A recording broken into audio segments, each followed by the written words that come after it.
Welcome to my German alphabet course. A few years ago I created a 30-minute, a quick course really, on the German alphabet, purely how you pronounce the letters in German and how you could spell your name and your email address. And then I added things onto it, and I added more things onto it, and I've just added another hour and a half to it, so I actually had to do a new introduction video. Because this is now what you get in this course. The first section in this course is almost identical to any of my other courses. So if you've got one of my courses already, or even if you're just a Udemy student, and you know your way around Udemy and you're not really interested in me, then ignore that first section completely. You don't need it. Just tick the box as marked as done and move on to section 2, because that's really where the course starts. If, however, you are completely new and you want to know a little bit about me and you have never done a course on Udemy, then it might not be a bad idea to go through section 1 as well.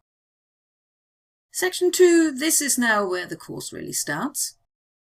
And it starts off with the pronunciation of each individual letter. So you learn how to say A, B, C in German. In section 2, but also in section 3, there will be lots of exercises, listening exercises where I will spell words to you and you will work out what I've spelled, and hints and tips of how you can spell words. There is also a section on the German spelling alphabet, you know, the German version of Alpha, Bravo and all that. And then in section 4, we look at this letter sounds within words. And the first part is the vowels and the diphthongs. So we look at A, E, I, O, U, and some combinations of A, I, E, I, E, A, U. Can't remember which of the other ones are. So you'll get all those. And the consonants plus any combination. So for example, C, we also have CH and CK, we have S plus SCH, ST, SP, or we have PH. So you get all those different combinations. How do you pronounce them? When do you say a word with this letter, or when does it sound more like that? Nearly all the videos come with PDFs attached. They're there for you to download. Don't worry about printing them, because that probably is a big waste of ink.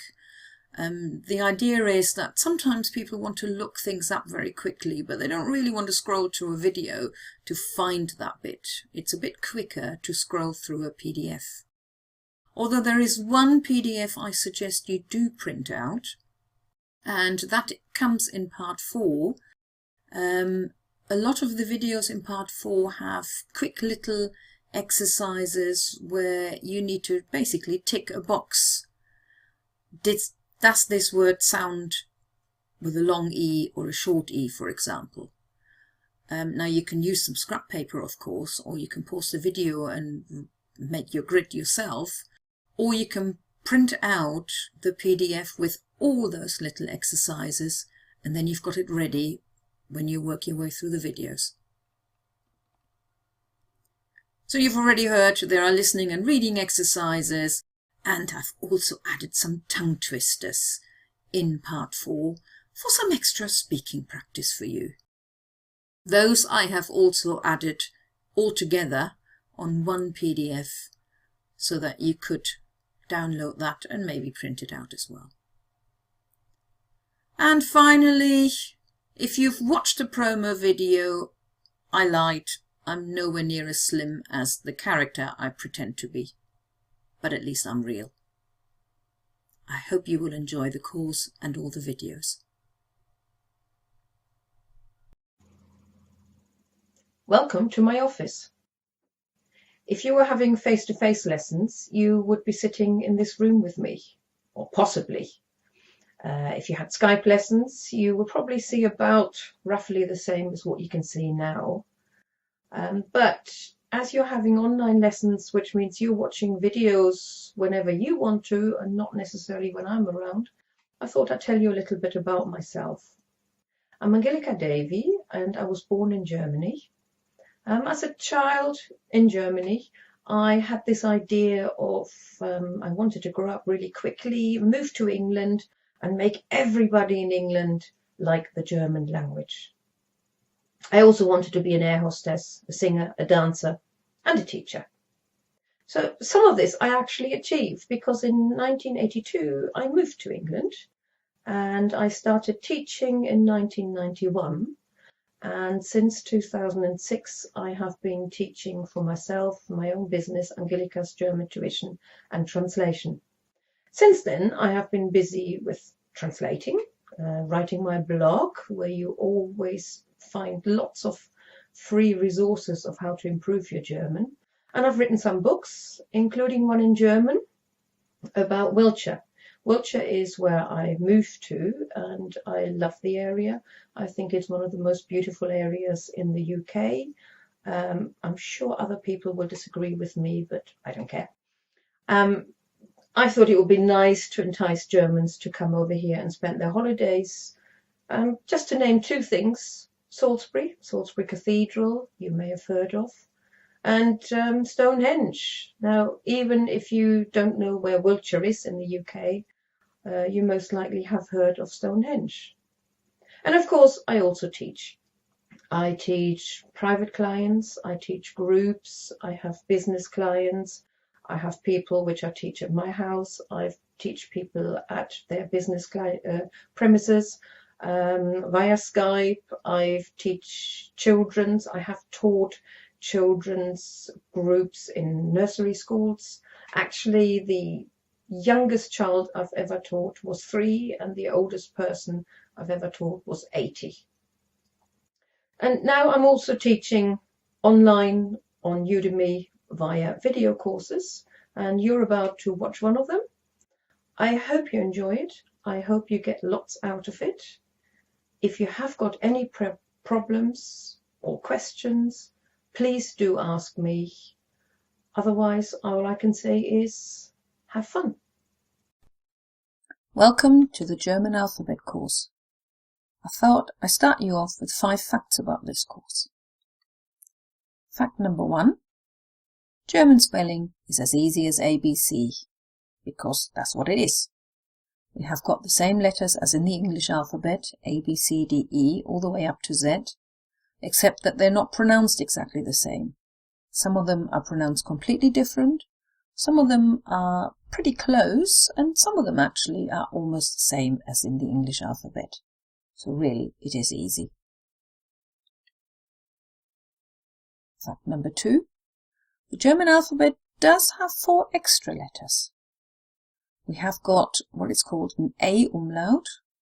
That letter is pronounced differently than the A. We have an O umlaut, and that's different, and the U umlaut. And then we have what looks like a capital B letter, the SZ, which is a sharp S sound. And we'll cover those as well in the course, and then you will be fine with them. No problem. Fact number 3. If you're teaching yourself German, or if you're learning German in a lesson with a tutor, if you're using a textbook, at some stage there will be the question, wie schreibt man das? How do you write that? Bitte buchstabieren Sie. Please spell. Usually lecture 2 or 3, obviously it depends on which books you're using. There will be the alphabet, and then you have to spell your names and where you come from and things like this. And we will be practicing that here as well. Fact number 4. If you like the international spelling alphabet, you know, Alpha, Bravo, Charlie, Delta, there is a German version as well, which I will be teaching you. And that's also fun, and then you can choose how you want to spell your name. And fact number 5. At the end of this course, you will know everything you need to be able to spell in German. because that's the idea of this course. So, let's get started. Get yourself a pen and paper ready for the next lecture, because it's a good idea to write down the alphabet as we go through. I'll see you then.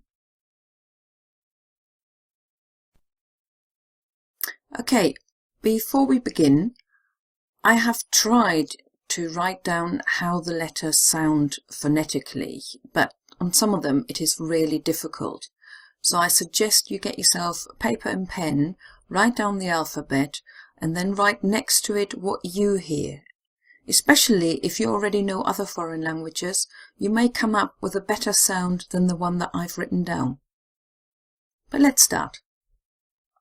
The first letter A, and words that begin with a letter would be Apfel or Adler. B, wie Baby, Bruder. C, Celsius, begins with C. D, of course, der, die, das, begin with D. E, the elephant. F, fish, begins with F. G, Giraffe, Garten, they begin with G. H, wie Hase. I, wie Insel. J, wie Jacke. K, Katze, begins with K. L, wie Löwe. M, wie Mutter. And that's the first part of the alphabet. I'll go through it again. A, B, C, D, E, F, G, H, I, J, K, L, M. And we cover the next lot in the next video. Ready for part 2? Here we go. N, as in nest. O, as in Oma, Opa. P, Parkplatz. Q, as in Qualle, Kuh. R, as in Rucksack. S, as in 7. T, Tiger. U, as in Uhr. V, as in Vogel. W, as in Wal. X, as in Xylophone, which starts with X. Ypsilon, Ypsilon. Not too many German words start with Ypsilon. We've got Yvonne here. But of course, a lot of English words, lots of English names end in Ypsilon. So you may well need it, depending on what your name is. Z. It's a bit like a TS. Z. Zebra. Z. So here we have the second part again. N, O, P, Q, R, S, T, U, V, W, X, Y, Z. And before we move on to the extra letters, we do a little bit of a listening exercise, which you can do in the next video.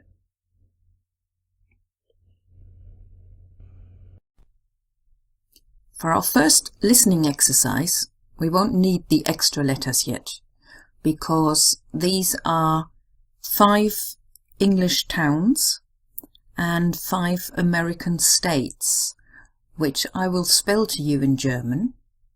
They don't have any extra German letters in it, but you never know. You may need to spell in Germany the name of the town or the state where you're coming from. So pause the video, get a pen and paper, make sure you sit nice and comfortably, and listen to the words. I will say them twice each time, but if that's not enough, feel free to rewind it over and over and over again until you think you've got it, and only then can you go and check in the next lecture to see if you were right. So don't worry if you need to listen to it more than twice. It doesn't matter.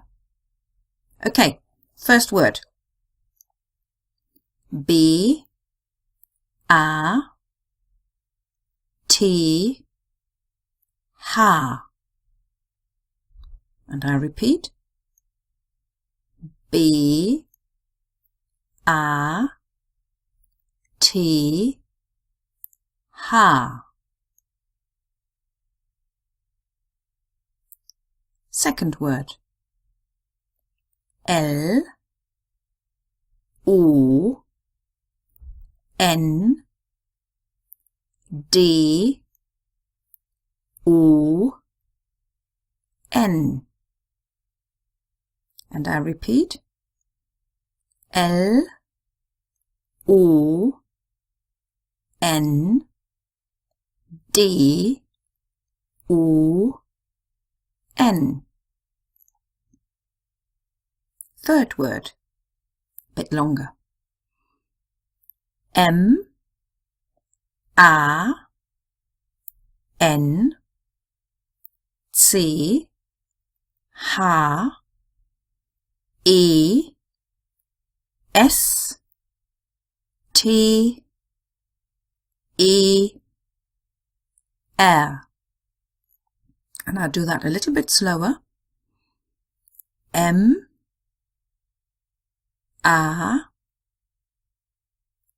N, C, H, E, S, T, E, R. And the next word. L, I, V, E, R, P, O, L. And I repeat. L, I, V, E, R, P, O, L. And the last English place. B, I, R, M, I, N, G, H, A, M. And I repeat, B, I, R, M, I, N, G, H, A, M. And the 5 American states. The first one, F, L, O, R, I, D, A. And I repeat, F, L, O, R, I, D, A. The second one, T, E, X, A, S. I bet that was nice and easy, but I'll repeat it. T, E, X, A, S. The next one, V, Y, O, M, I, N, G. And I repeat, V, Y, O, M, I, N, G. And the next one, A, R, I, Z, O, N, A. And I repeat, A, R, I, Z, O, N, A. And the last one, C, O, N, N, E, C, T, I, C, U, T. And I repeat, C, O, N, N, E, C, T, I, C, U, T. Like I said before, listen as many times as you like, paying attention to the 4 really tricky letters, the A and the R, because A is R and the R is R, and the I and the E, which people get mixed up. I is E and E is E. If you think you've got the words, then check in the next lecture to see if you were right. And let me know in the discussion forum as well. It would be nice to hear I've got 10 out of 10. Now we come to the extra 4 letters that we don't have in the English alphabet, but we do have in the German alphabet. And the first one is Ä, or A umlaut. Now it was really difficult to find anything to write it phonetically, so in the end I decided not to. And the good news is, if you needed to spell a word with an A umlaut, you can actually say A umlaut. Sometimes even Germans do it, but most of the time they will say what the letter is. So it's ä, ä. The other one is O umlaut or O umlaut or Ö, Ö. Not O, but Ö. Then we have the U umlaut or U umlaut, which is Ü, Ü. There isn't really that much difference, is there? U, Ü. But there is. And the last one, the funny letter that looks like a capital B, but is actually an S sound, and it's called SZ. Sometimes you hear people call it scharfes S, because it is a sharp S sound, but most of the time people say SZ. And those are the 4 extra letters. Ä, Ö, Ü, SZ. Like I said before, if you need to use them, you can say A umlaut, O umlaut, U umlaut. SZ is not a problem. But you may still hear it as, and I'll say it once more, Ä, Ö, Ü, and SZ.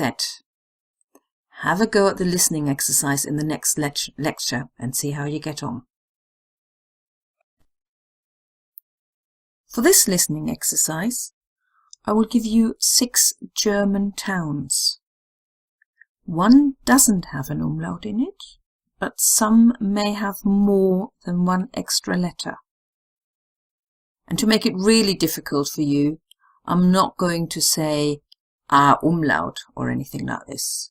I will say Ä, Ö, Ü, and SZ. Let's see how you get on. The first word. N, Ü, R, N, B, E, R, G. And I repeat. N, Ü, R, N, B, E, R, G. The second one. N, E, U, S, Ä, SZ. I repeat that one. N, E, U, S, Ä, SZ. And the next one. O, S, N, A, B, R, Ü, C, K. O, and that was a repeat already, sorry. O, S, N, A, B, R, Ü, C, K. And the next word. D, O, N, A, U, W, Ö, R, T, H. And I repeat that one. D, O, N, A, U, W, Ö, R, T, H. And the next one. H, O, Y, E, R, S, V, E, R, D, A. And I repeat. H, O, Y, E, R, S, V, E, R, D, A. And the last one. L, Ö, SZ, N, I, T, Z. And I repeat. L, Ö, SZ, N, I, T, Z. They were a lot harder than the first lot, don't you think? But you never know, somebody may need to spell a German word to you one day, and it may just have one of the umlauts or the SZ letter in it. Like I said before, if you need to listen to it again, go ahead. Nobody's counting how many times. And if you think you've got the letters or you're really stuck, then go and check the next lecture to see whether you were right or not. And let me know in the discussion. I'd love to hear it. Okay, now we come to some extras. Der Bindestrich, which is a hyphen. Now you may have a double-barrel name. If you were called Smith Jones with a hyphen in between, you would spell it like S-M-I-T-H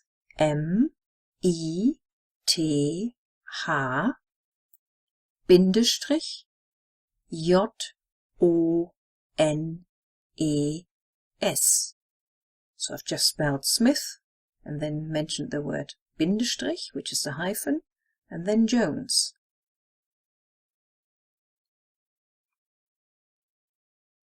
Doppel. Now, quite often in English, if we have a double L or double T, we don't say LL, TT, we just say double L, double T, double A. In German, very often we just say TT, AA, PP. Or people also use the word Doppel. So Doppel P would be a double P, Doppel L would be a double L. Just be very careful. Doppel U is not a W. Doppel U would actually be UU. Remember, W is V, so don't get those mixed up. Apostrophe, the apostrophe. Now you don't normally have it in names, well, not surnames or anything, but it may come up in a name. Neues Wort, new word. Say, for instance, you lived at Land's End and you had to spell it. You would need to say L-A-N-D Apostroph S neues Wort E-N-D, because Lands is with an apostrophe and Land's End is two words, so we would need an apostrophe and the new word bit as well. So one of the questions are mentioned, wie schreibt man das? How does one write it? So if I'd introduced myself to somebody and said, mein Name ist Angelika Davy, and they then said, wie schreibt man das? This is what I would say. A-N-G-E-L-I-K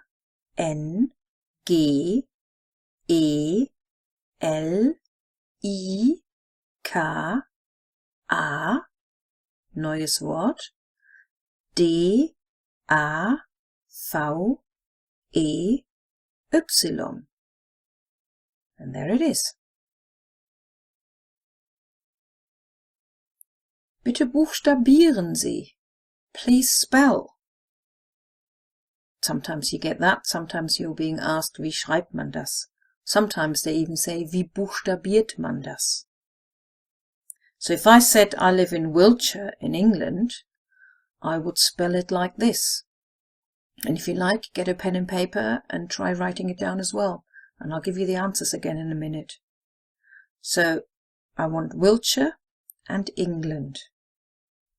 And I would start W, I, L, T, S, H, I, R, E, neues Wort, E, N, G, L, A, N, D. Did you get it? There we are. Wiltshire, England. Und wie heißen Sie? Bitte buchstabieren Sie.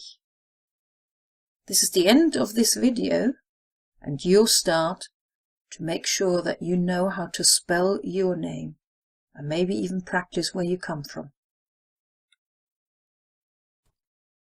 And now a little bit about email addresses. My email address would be meine E-Mail-Adresse ist, and then you would start spelling it. And then you probably get stuck on a couple of symbols. So, what could they be? At.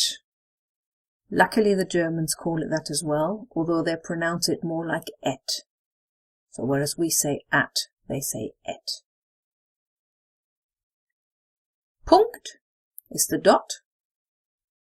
So .de would be .de or .uk. Minus. Now the hyphen in an email address is not Bindestrich, it's minus because it's like the minus sign.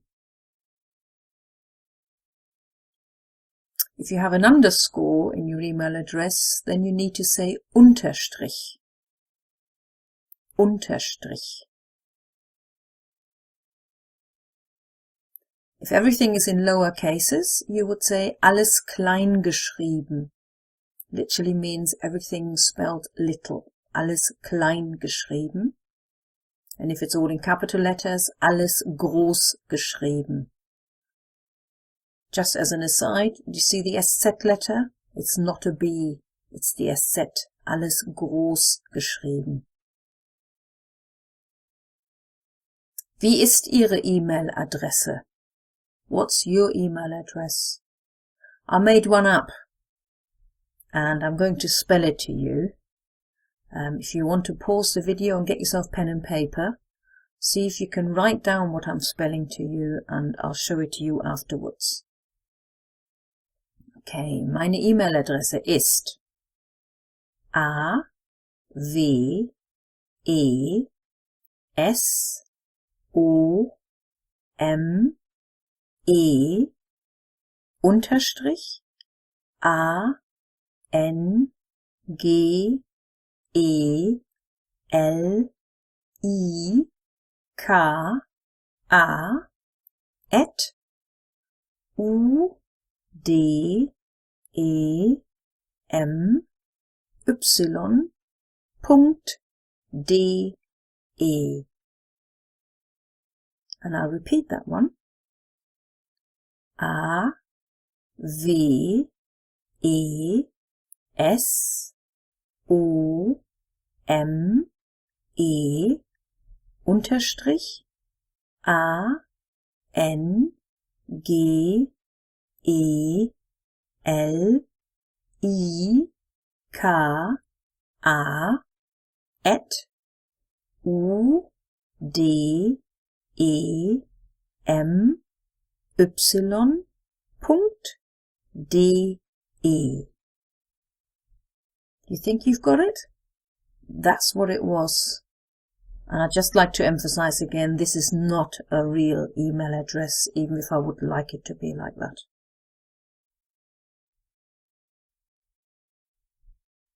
Wie ist Ihre E-Mail-Adresse? Bitte buchstabieren Sie. This is over to you now. This is the end of this video, and it's time for you to write down your email address and practice spelling it. Have fun! If you're interested in the international alphabet, you know, Alpha, Bravo, Charlie, etc., you may like to know that there is a German version as well, which I'll briefly go through with you. Anton, Bertha, Cäsar, Dora, Emil, Friedrich, Gustav, Heinrich, Ida, Julius, Kaufmann, Ludwig, Martha, Nordpol, Otto, Paula, Quelle, Richard, Samuel, Theodor, Ulrich, Viktor, Wilhelm, Xantippe, Y, Zacharias. And we have the extra letters: Ärger, Ökonom, Übermut, SZ, or as it's also called, scharfes S. So if you ever have to spell anything and you don't like to use the letters A, B, C, and you like the spelling alphabet, then use this one. Either way, you should be able to do it. And we'll practice a bit more. In this listening exercise, we will use the spelling alphabet. So I won't say A, B, C, I will say Anton, Bertha, or whichever word I need. So are you ready? If not, pause the video, get yourself pen and paper, and see how much you can get. Okay, first word. Ludwig, Emil, Richard, Nordpol, Emil. And I repeat, Ludwig, Emil, Richard, Nordpol, Emil. And the second word. Dora, Emil, Ulrich, Theodor, Samuel, Cäsar, Heinrich. And I repeat that word. Dora, Emil, Ulrich, Theodor, Samuel, Cäsar, Heinrich. The third word is very short. Bertha, Emil, Ida. Now repeat that one. Bertha, Emil, Ida. And the last word, Ulrich, Dora, Emil, Martha, Y. And I repeat that one. Ulrich, Dora, Emil, Martha, Y. Have you got the words? Have a look in the next lecture to see if you are right. Welcome to an extra session. I thought I'll give you an extra practice lesson, and as it's December, these are going to be seasonal words. All the words I'm going to spell out to you in a minute will be words that you will hear a lot in Germany during December. So my apologies if you come to this lecture in July. You may want to then delete it or avoid it, really. But at the moment, it's very topical. The first word I'm going to spell to you is only 3 letters, and it starts with E. Now think back in the alphabet. A, B, C, D, E, F, G, etc. So the first letter E, and the second one is E. So the first one was E, the second one is E, and the last one S. And I'll repeat them again. E, E, S. Second word starts with S, which is nice and easy. S, C, H, N, and the tricky letter again, E, and another one, E. S, C, H, N, E, E. The next word is quite a long one, and it starts with A. Now remember, quite often people get the A and the R mixed up, but A is A. A. The next letter, D, V, E, again, watch out, E, N, T, S, K, R, be careful with this one, I'll say it again, R, followed by A, N, Z. And I'll say the whole word again. A, D, V, E, N, T, S, K, R, A, N, Z.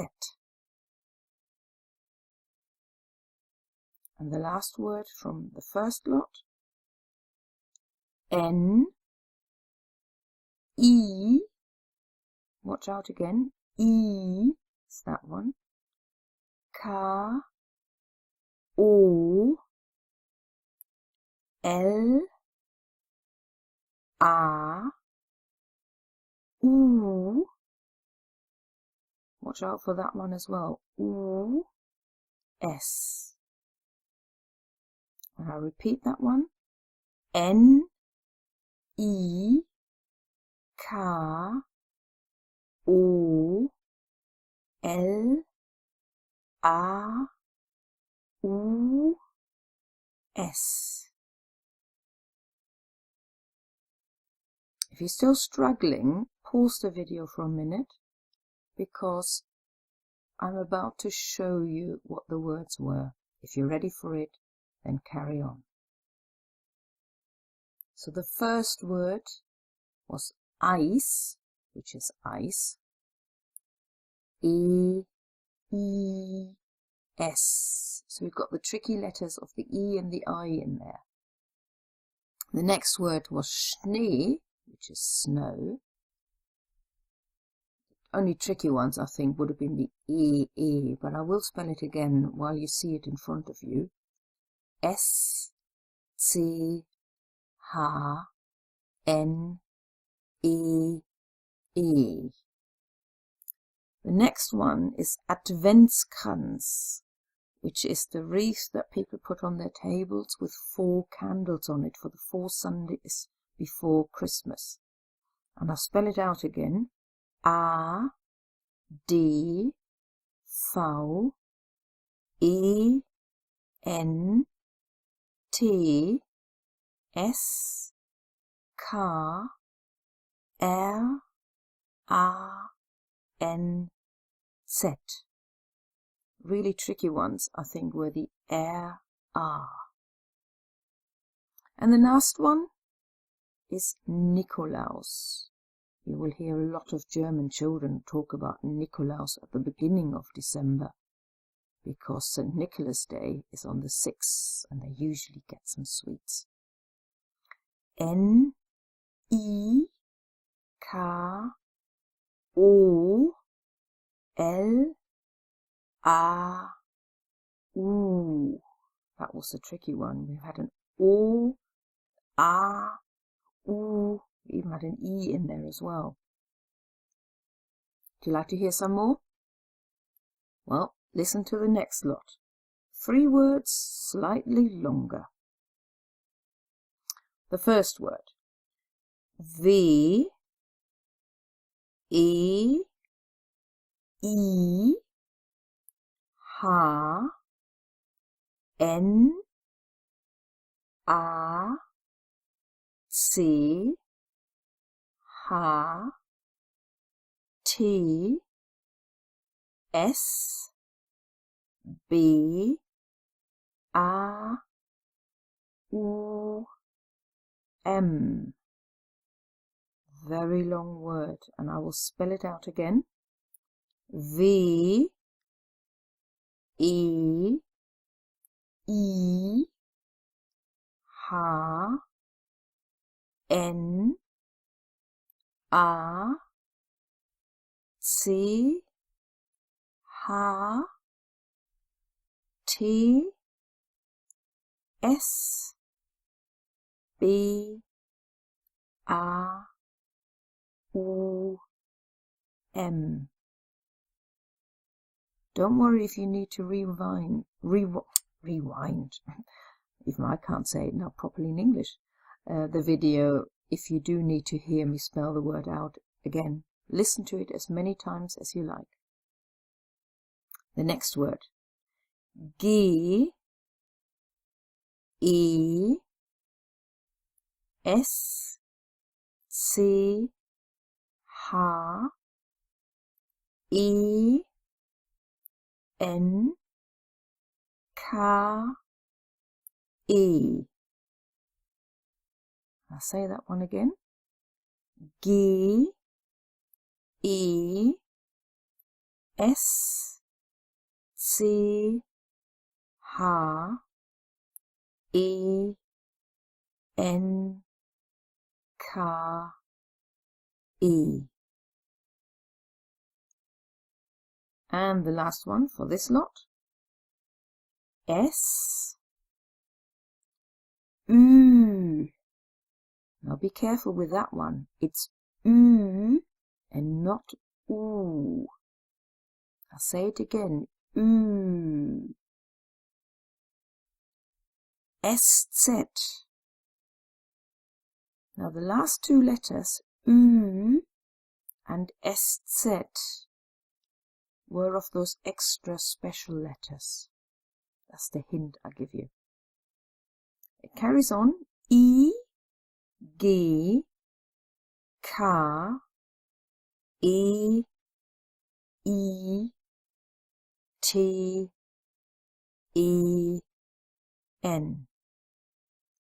And I say the whole word again in one go. Well, I won't say it yet, I'll spell it out. S, U, S, Z, I, G, K, E, I, T, E, N. And these were the words I just spelled you. Weihnachtsbaum, which is a Christmas tree. And I read it out to you as W, E, I, H, N, A, C, H, T, S, B, A, U, M. The next word I spelled out was Geschenke, which means presents.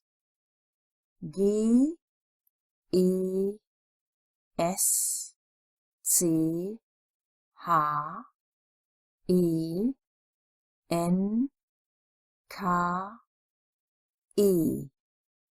And the last word was Süßigkeiten, which is sweets. And it had S, and then it had Ü, the U umlaut, SZ, the funny S letter, I, G, K, E, I, T, E, N. And I'll do 2 more phrases that you will hear a lot in December in Germany. You ready to listen? The first phrase consists of 2 words. The first one starts with großes F, because I actually forgotten to mention we need to start these words with a capital letter. So F, R, watch out for that one again, R, Ö, Ö, that's another one of those special letters, H, L, I, C, H, E. And I'll say that word again, F, R, Ö, H, L, I, C, H, E. Neues Wort, because we start a new word. Großes W. Again, we're starting with a capital letter. W. E. I. H. N. A. C. H. T. E. N. And I'll repeat that word again. W. E. I. H. N. A. C. H. T. E. N. And the final phrase consists of 3 words. The first word, F, R, watch out again, R, O, H, E, S. I'll say that one again, and that should start with a capital letter as well. So großes F, R, O, H, E, S. Neues Wort, because we're starting a new word. N, E, U, E, S.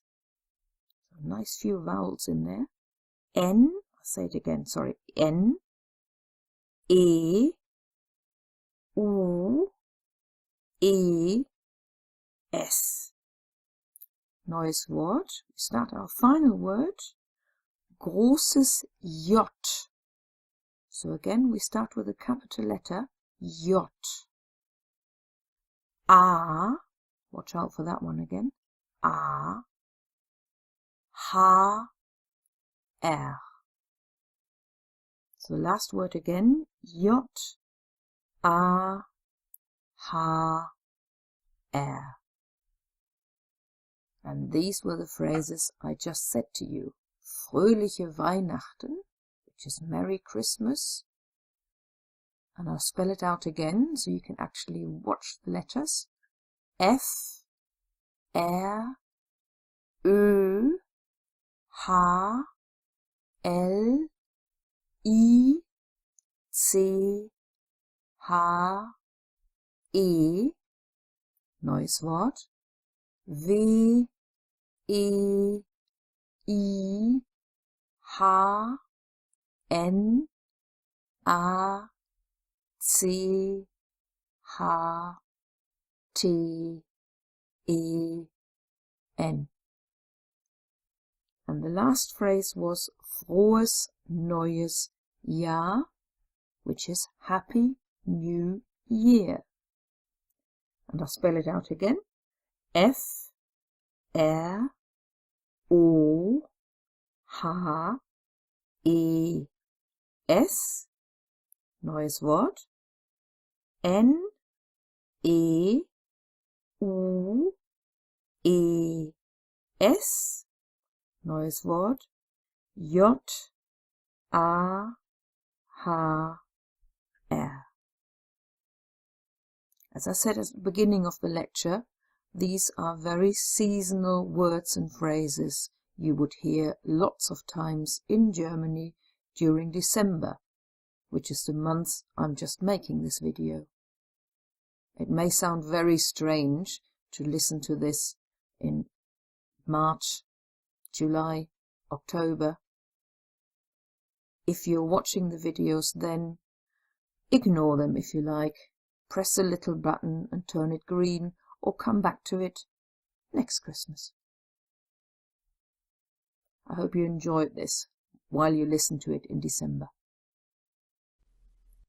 Are you ready for another listening exercise? How about an A to Z of abbreviations? The following words, well, they're not words, are they? Abbreviations I will read to you. I've got them in alphabetical order, so you have one advantage. You know the first letter, but you won't know any of the other ones. They're all German companies or things that are used in Germany. There is one Austrian term in there as well, actually two. And there is even one with an umlaut. It's the only one I could find that I could use. So you got pen and paper.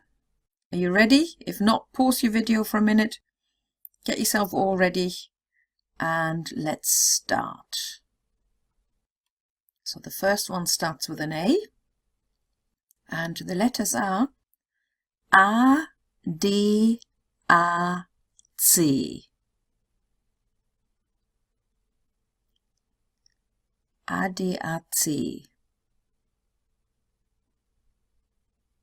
And the word was, or the letters were, ADAC, which is a German automobile club. ADAC.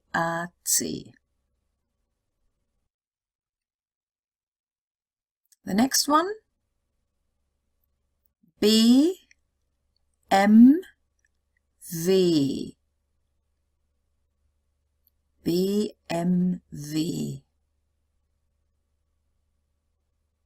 And that is the BMW. BMW.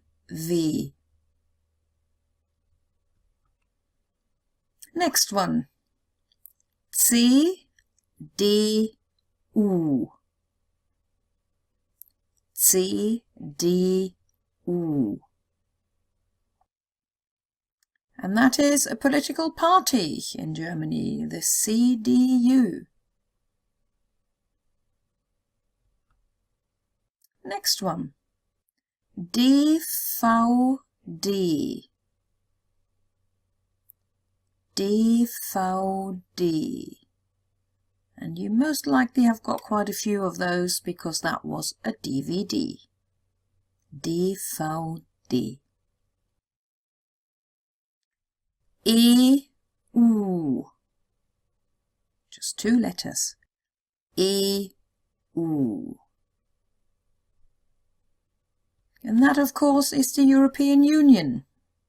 EU.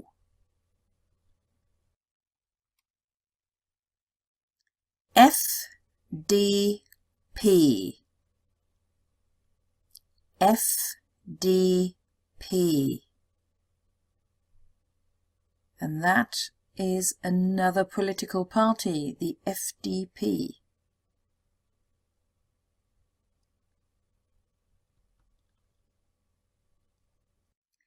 GmbH.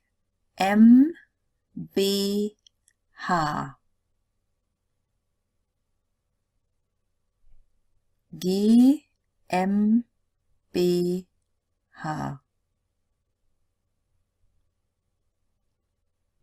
And that are the initials for a limited company. So instead of an LTD, the Germans use GmbH.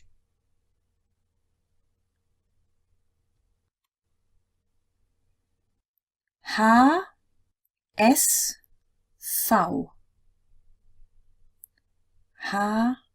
HSV.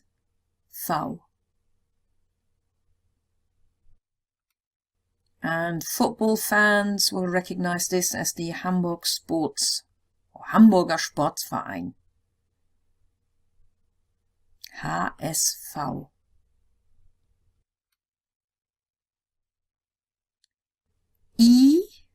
ISBN. ISBN. And you will have all seen those initials, which is the International Standard Book Number, ISBN.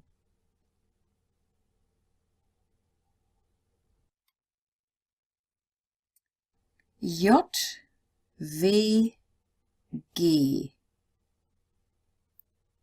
JVG.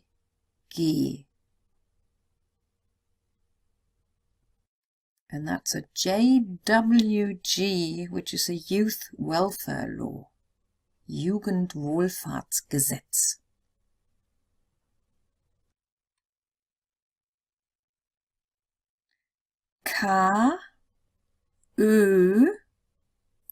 KÖSTV.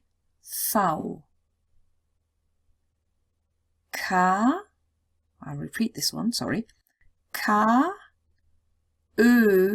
Careful with this one. STV.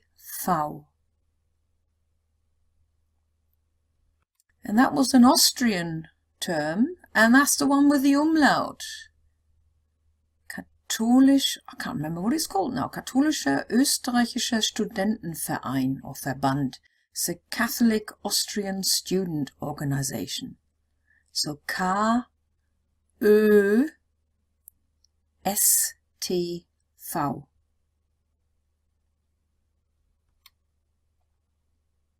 An easier one again. LKW.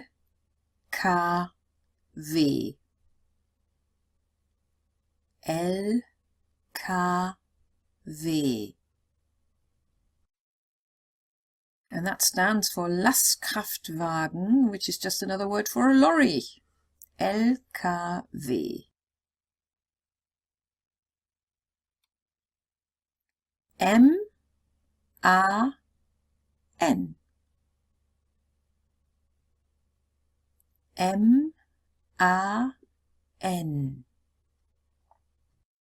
Looks like an English word, but it's of course a logistic company in Germany.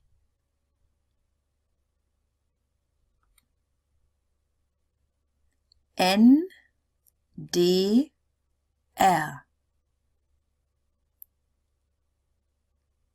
NDR.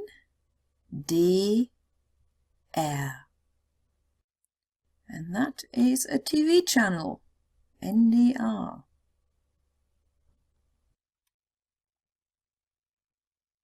ORF.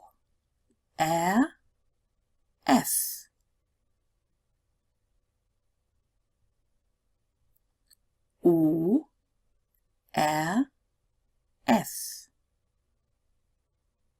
And that is another TV channel,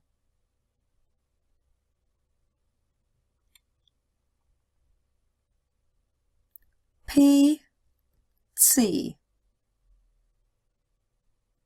Very short. PC. And you're most likely sitting in front of one right now. Your PC, your personal computer.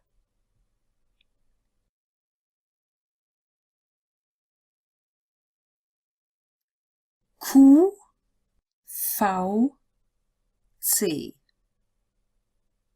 I was really pleased to find some abbreviations with a Q. QVC.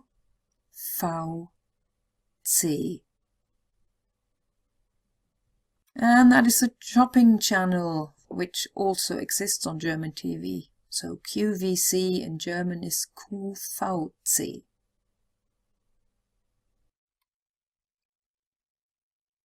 RTL.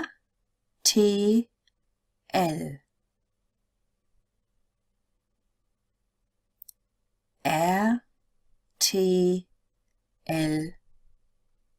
which is another TV channel.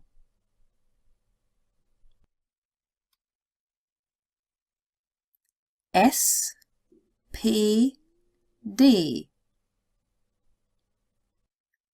SPD. And that is another political party in Germany, the SPD.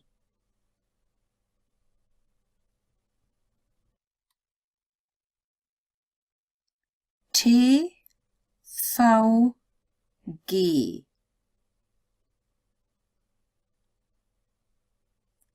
TVG.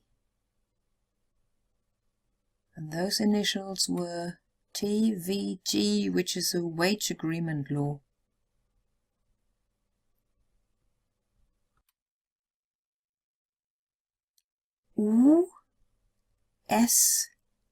USB.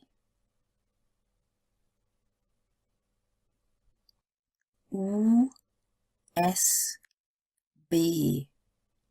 And you probably have one or two of those lying around. Your USB sticks. Or the socket. Short one. VW. VW. And that, of course, is your VW.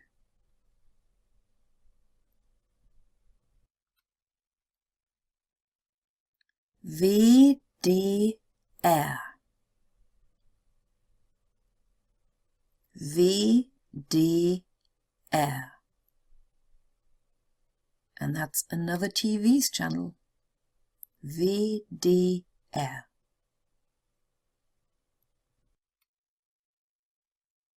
I struggled a bit to get something for X and Y, but I did manage it.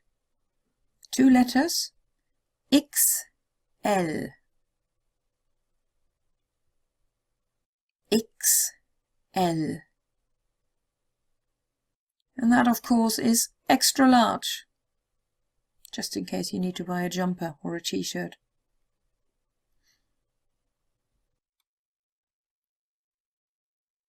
YC. YC. And that stands for Yacht Club or Yacht Club.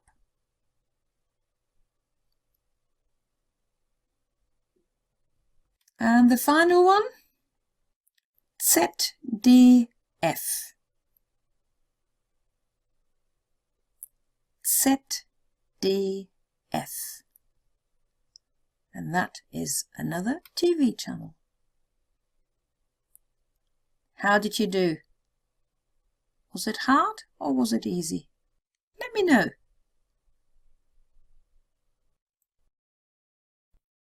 In this video, I'm going to show you how you can use Google Translate to help you with your German spelling practice. Of course, it works with any other language as well, but we're looking at the German. So the first thing you do is, when you've gone onto Google Translate, you make sure that the first button is not your language, but German. because this is the only box we're interested in. We're not interested in the translation or anything else. And you probably already know that if you type a word in, like I've just done there, and you press on the listening button, Google will actually read it to you.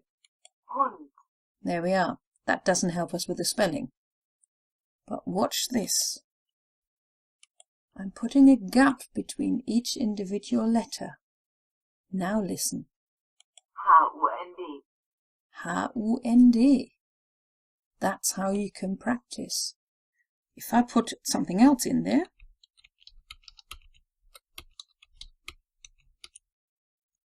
my name.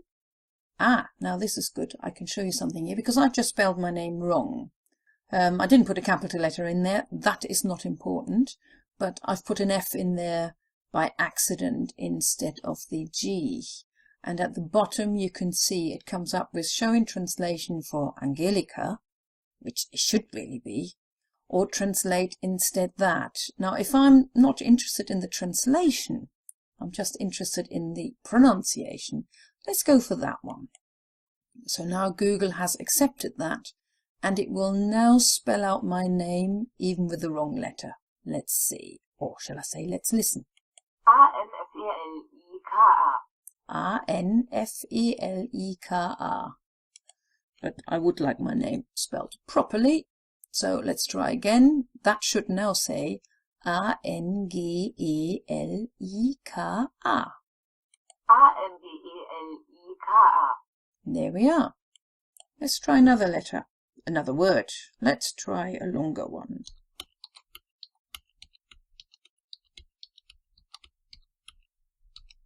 Just always make sure you put the gap in between, otherwise it will not accept it. Let's see how it spells this. It should say B-L-U-M-E-N-T-O-P-F.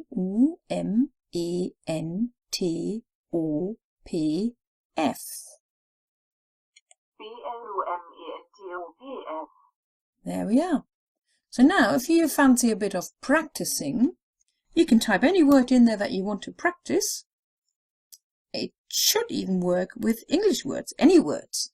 What can we put in there? What did I read there?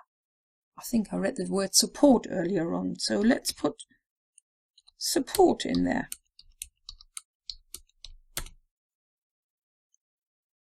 And it should still spell it in German. It should now say S-U-P-P-O-R-T. S-U-P-P-O-R-T. See? Last one.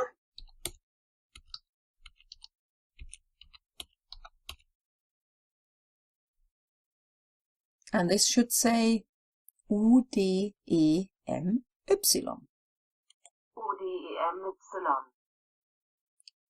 So now if you have a few minutes spare time and you fancy a little bit of practicing, but you have got nobody there who can actually tell you how these words are spelled out, type them into Google Translate, make sure you leave a gap in between, and then say it yourself. So in this case go U-D-E-M-Y and then press on the listening button. U-D-E-M-Y.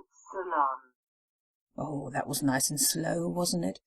You also know whether you said it right or wrong. Happy practicing!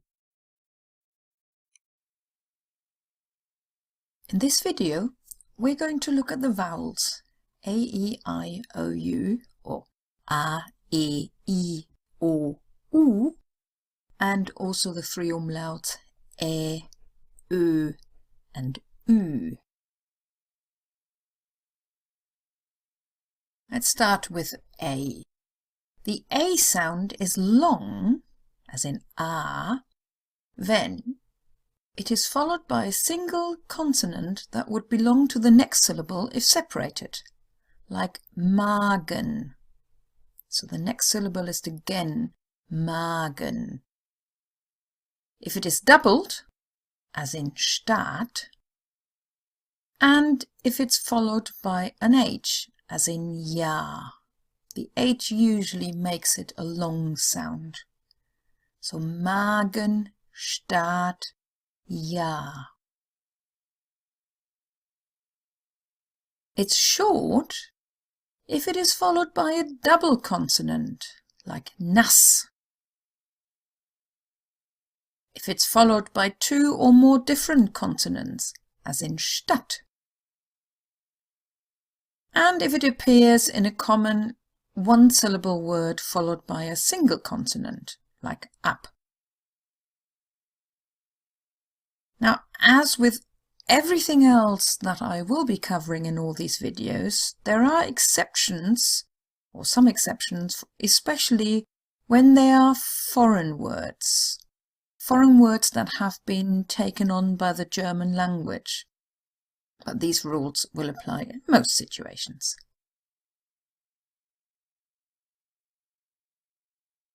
Right, have a think.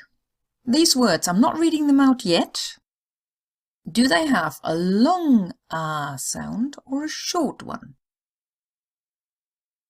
Now you can either get a piece of paper and quickly scribble the words down, or just make it a tick list, you know, yes, no. Or you can do it in your head, or you can also download the little booklet where I've printed out all those little exercises. So you would only need to print it out once, and then you can just sit there and tick your boxes.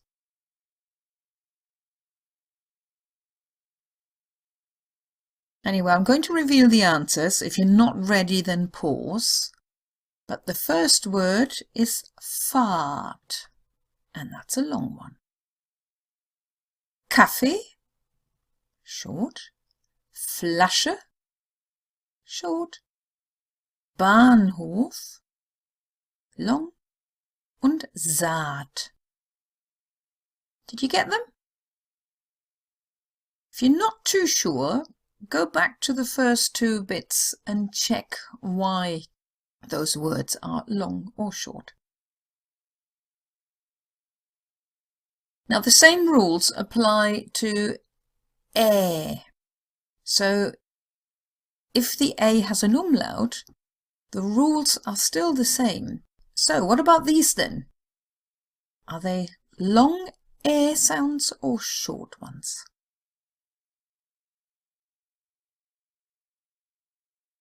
And again, I will reveal the answer, so please pause if you're not ready. Käse, which is long. Kännchen, short. Währung. Nässe. Bäcker. Well done if you've got that.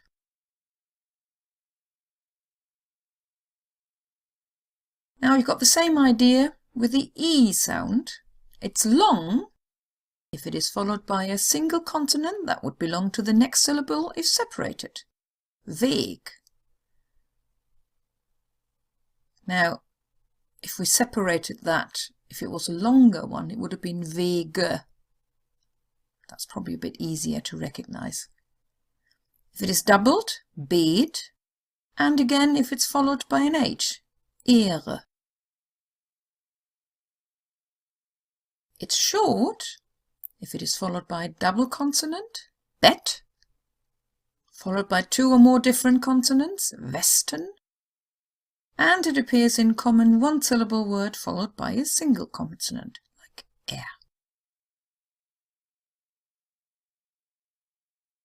Now, E at the end of a word usually does get pronounced.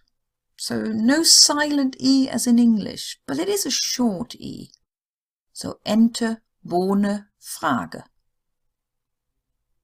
Not very long sounds, but they are there. So is this a long E sound or a short one? I'll give you a few seconds to think about it.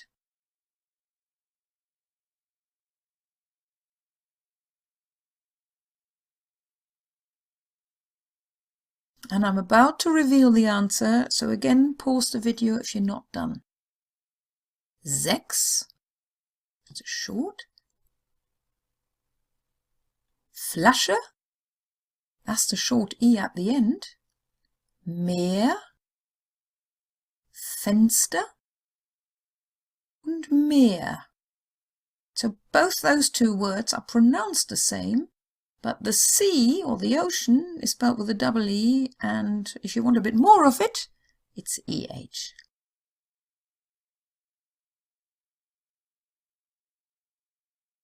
Now, E at the end of a word, as I said, usually gets pronounced, and there is no silent E. There's a slight exception in spoken German when you're talking about yourself. You remember, you most likely will have learned that in verb conjugations, the ending for ich is I. So it would be ich esse, ich trinke, ich fahre, ich gehe, ich kaufe. In spoken German, we very often don't bother. And the E gets sort of swallowed. If you're writing it, you would need, if you're writing spoken German, as in you're writing a story and he said, she said, then you would write that with an apostrophe because that it is instead of the E. So ich ess, ich hab, ich mach. You hear that a lot.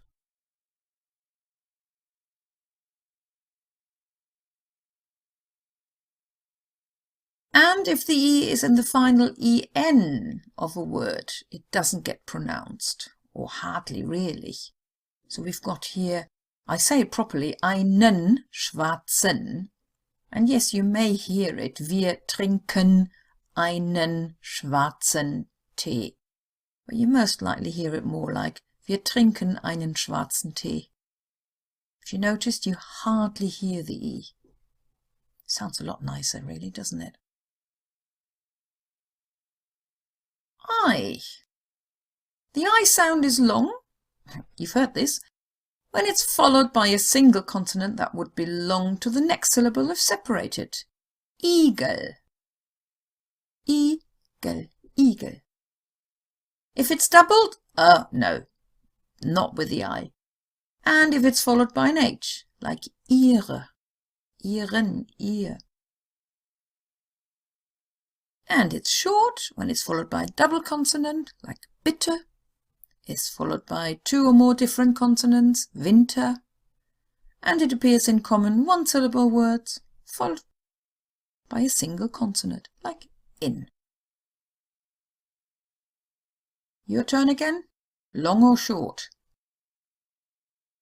What do you think?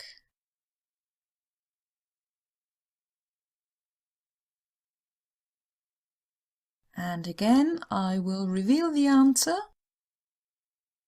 Irland, illegal, sitzen, ihnen, ihres. Did you get those? Well done if you did. If you're not too sure, check again what the last two bits said about the I. Oh, and again it's the same role. Same role, same rule. The O sound is long when it's followed by a single consonant that would belong to the next syllable if separated. Vogel. If you were to separate that, it would be Vogel. If it's doubled, Boot. And if it's followed by an H, Ohren. Probably guess the rules when it's short. It's followed by a double consonant, kommen. It's followed by two or more different consonants, optimal.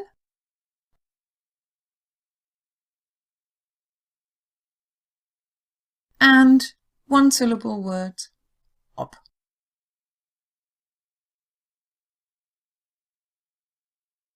Your turn again. Long O or short? O or O?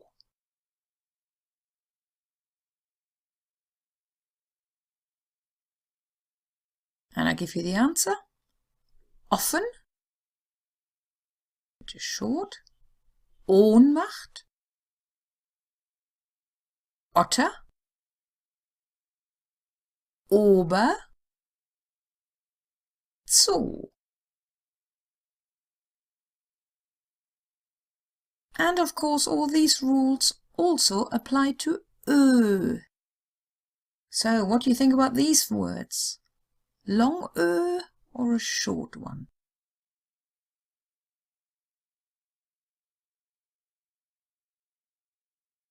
And here's the answer. Öffnen, Körper, Höhle, Lösung, Mönch.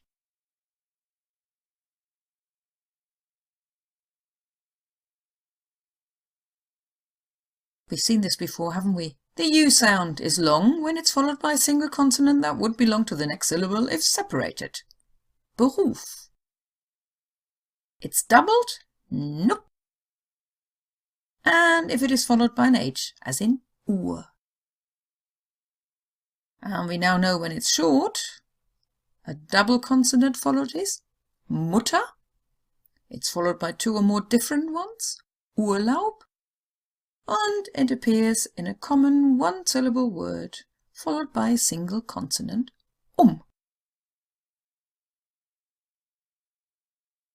But I just said we don't have two U's. We do sometimes, but those are in two different syllables or even in compound words. Like Anschauung, Trauung. So it's not a U, long U sound. It's not Anschauung. You couldn't even say it. Or Trauung. It's Anschauung. I deliberately separate those so that you can hear it. Trauung and Bauunternehmen. That is actually a compound noun made out of two words, Bau and Unternehmen.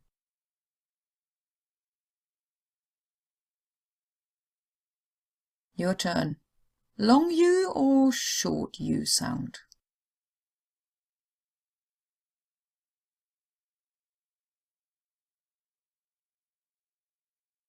And here's the answer. Und, Abgrund,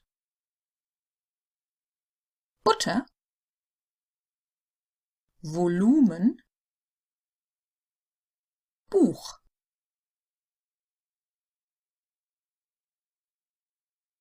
And yes, the same applies to Ü. Is it a long or a short one?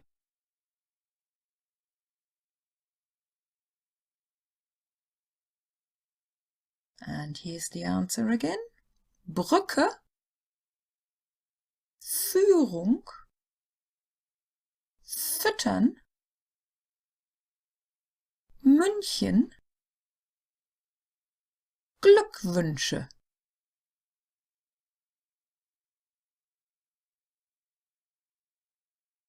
And for a little bit of fun, I found this on Facebook. It says Umlaut save lives.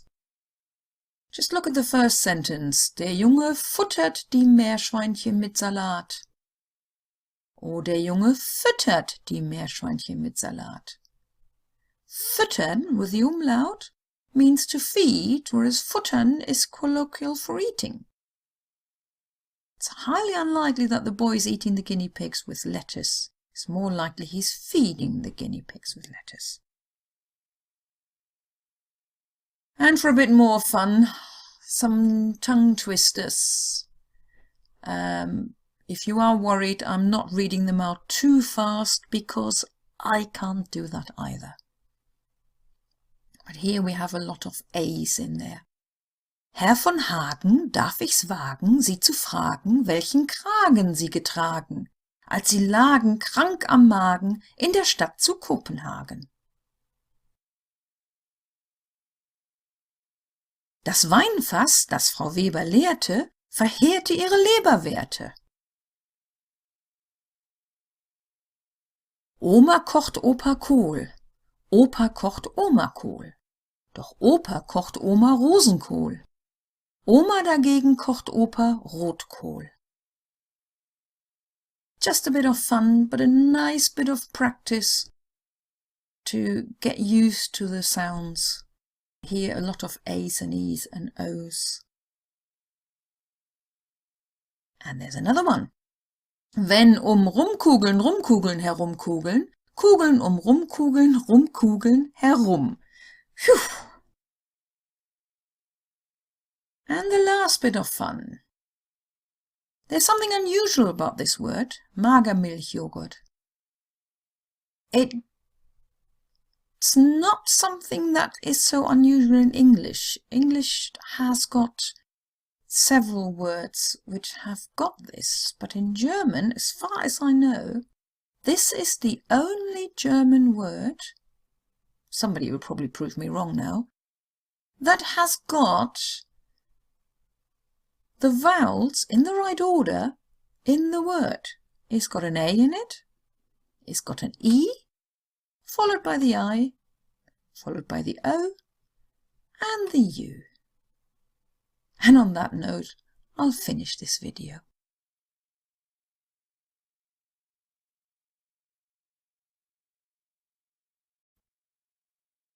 Continuing with the vowels, in this video we're looking at the diphthongs, or the two vowels together.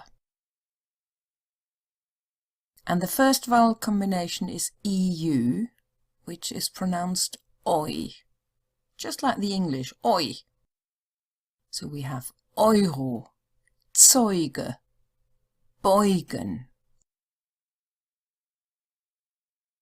The next one is A and U, which is au. Haus, Baum, Traum. Au. Now, A with an umlaut and the U is pronounced exactly the same as the EU, so it's oi again. But the origin of A umlaut U or EU words differ. It's just the pronunciation is the same. And if you look at the words, we have Bäume, Häuser, Träumen. You can see the origin because we've just had them in the AU slide. Baum, Haus, Traum. So Baum is one tree, Bäume is more than one tree. So the oi sound has really got to be the A umlaut and not an EU because it doesn't come from Bäum, it comes from Baum.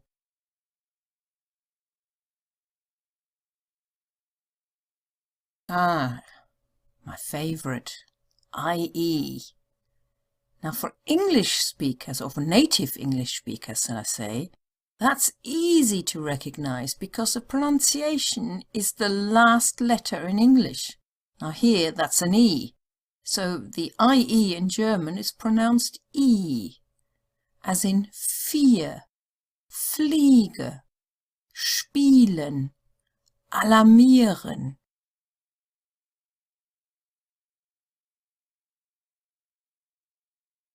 Words ending in IE, some of them are pronounced E, others aren't. That's just something you would need to learn.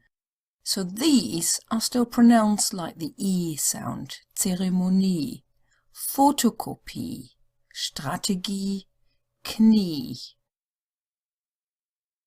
But some other words, they are pronounced E. So it's almost like the two letters are pronounced separately. So we have Aktie, Aktie, Familie, Linie, Serie, Knie. Didn't we just have that word? And you're absolutely right. I just told you that that word is pronounced Knie. And now I'm telling you it's Knie. That's because Knie is one knee and Knie means it's plural. Although sometimes people pronounce the plural as Knie as well.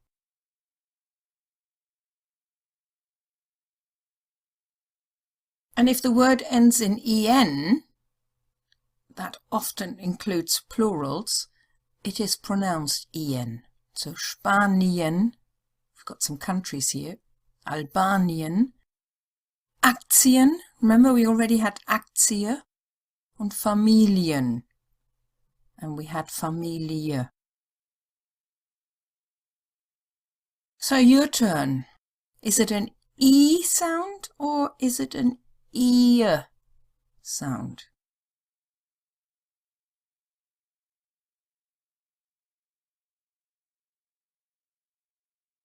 Pause the video if you haven't finished, because I'm about to reveal the answer. Kastanie, Klavier, Tragödie, Kopie, Kopien. Well done if you got those. And now we've got the two letters the other way around, not IE, but EI. And again, a tip for native English speakers, it's the I, the English I pronunciation. Arbeit, drei, Polizei, Bücherei.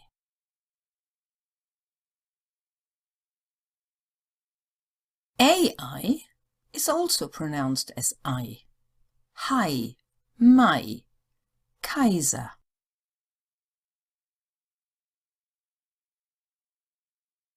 Your turn.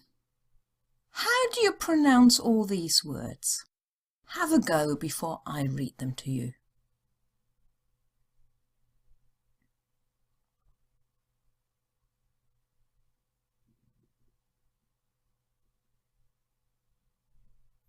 You ready to hear it? The first word, Arbeitsgebiet. Yeah, we've got the EI first, and the second one is the IE. So Arbeitsgebiet. Same in the next one, Beispiel. Betriebszeit. Fliegerei. Liebelei. Siezerei. Vielleicht. Trainieren.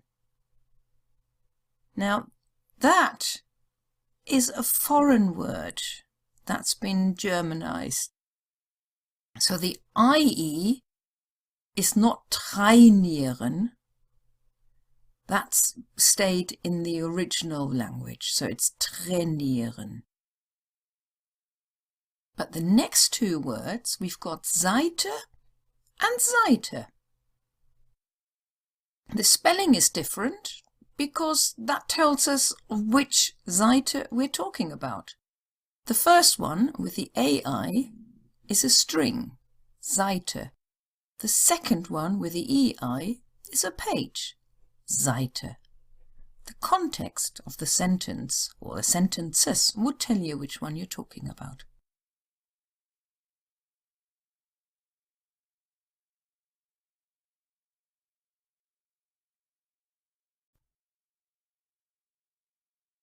Right, let's start with the consonants, and in this video we're looking at B, D and F, or shall I say B, D, F. Sound pretty similar, don't they? B. At the end of a word or a syllable, it sounds a bit more like an English P. It's a bit of a sharp one. Lob, abholen, hab, gib, ob. But when it's no longer at the end of a word or a syllable, then it sounds like the English B. Haben, ober, halbe, geben. So is it a B sound or is it more like a P sound? What do you think?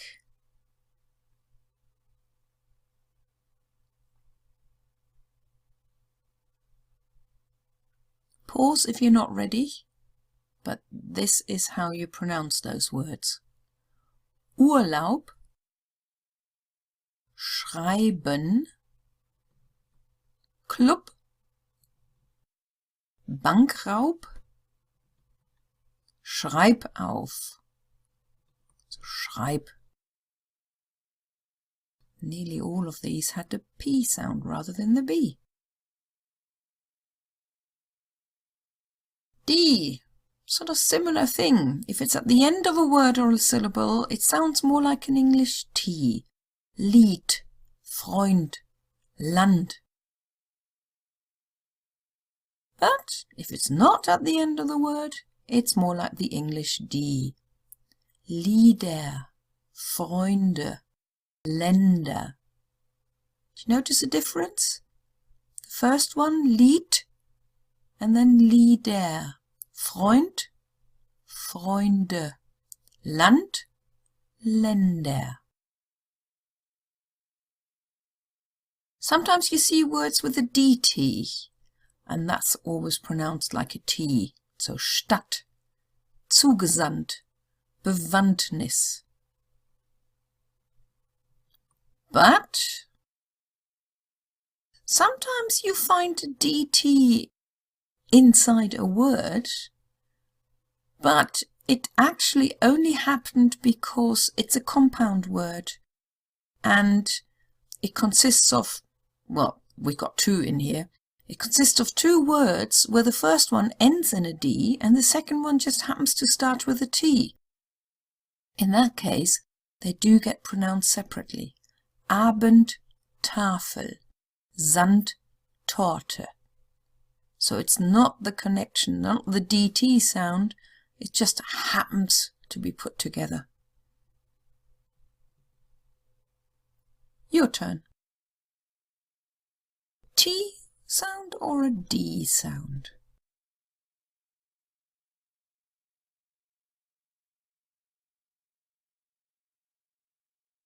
And this is what these words sound like. Landschaft, Landschaft, Hunde, Geld, Abend, Verwandter.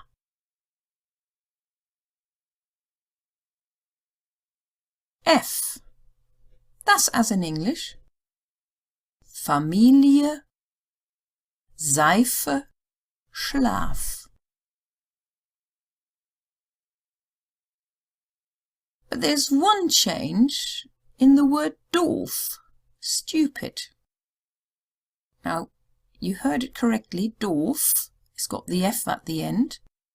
But if we're adding something to doof, like we have here, because the word doof is in front of the noun Hund, so we added an ER, and it changes the pronunciation. Dover. It sounds like a V. Dover. Ein dover Hund. That's the only word where it changes. And some tongue twisters. Bürsten mit schwarzen Borsten bürsten besser als Bürsten mit blauen Borsten. Der dicke Dachdecker deckt dir dein Dach, drum dank dem Dachdecker, der dir dein Dach deckt. And my favorite one, because that's nice and easy.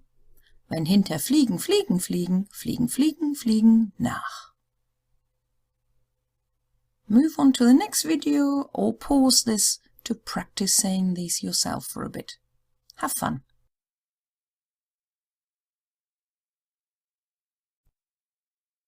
This video just covers one of the consonants, the letter G. And similar to what we've already had, if it's at the end of a word or a syllable, it sounds more like an English K. Ausflug, Anzug, Mag. It's not a proper K, it's more in that direction. So it's not Ausflug, Anzug, Mag. It's Ausflug, Anzug, Mag. And if it's not at the end of a word or a syllable, it sounds more like the English G, as in good or gone. Gut, Fliege, Geld, Vogel. Words ending in IG are pronounced like the German word ich. So it almost sounds like as if they were spelled ICH, but it's not. It's IG. Billig, 20, langweilig. Sometimes you may hear people saying billig, 20, langweilig, but usually it's billig, 20, langweilig. If, however, you're adding something to it, something is cheaper, then, just like the rule before, it's billiger. Der 20. Langweiliger. So it's gone back to the g sound. Of course, foreign words stick to the foreign pronunciation. Garage, Genie, Regisseur. So it's a bit like the ginger word in English. So your turn, quite a long one. Is it a g sound as in good? Is it an ich sound? Is it the k sound? Or is it a g like in ginger?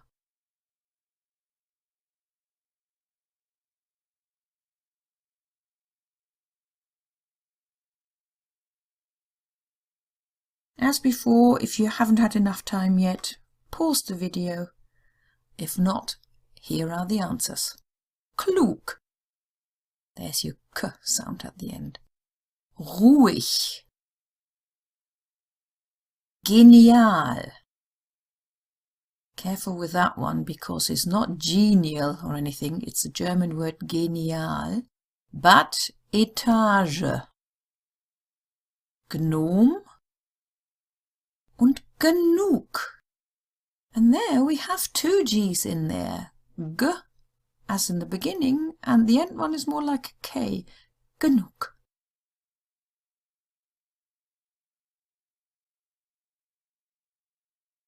I've once written a blog post about the three-letter WEG, because if it means the path and it's just a word on its own, it's Weg. But if it's a prefix, it's Weg.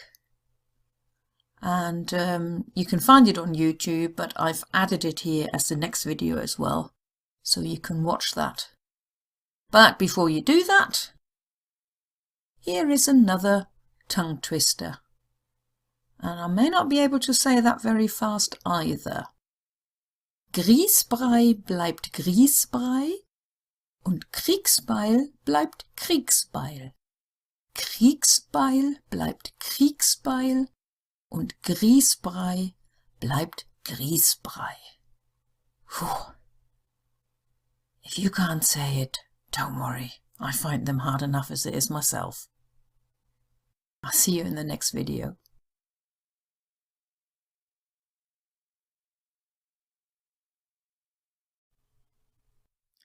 Those three little letters, W, E, G.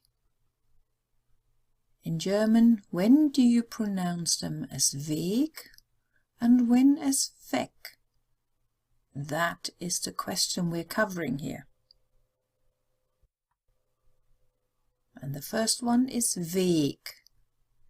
Now you can see it's been written with a capital W because it's a noun, der Weg. Der Weg means the way, the path, could be the alley, the journey,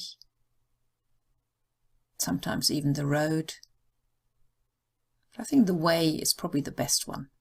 Der Weg, so long E sound. There are a few compound nouns. I've got two. Der Wegweiser, so again it's Weg because it's a sign, the sign that shows you the way. Der Wegweiser. Der Wegbegleiter. Now that is your companion, which could be a man, a woman, which in that case would be Wegbegleiterin, die Wegbegleiterin. It could be an animal, could be a dog who may be following you, walking with you on your way.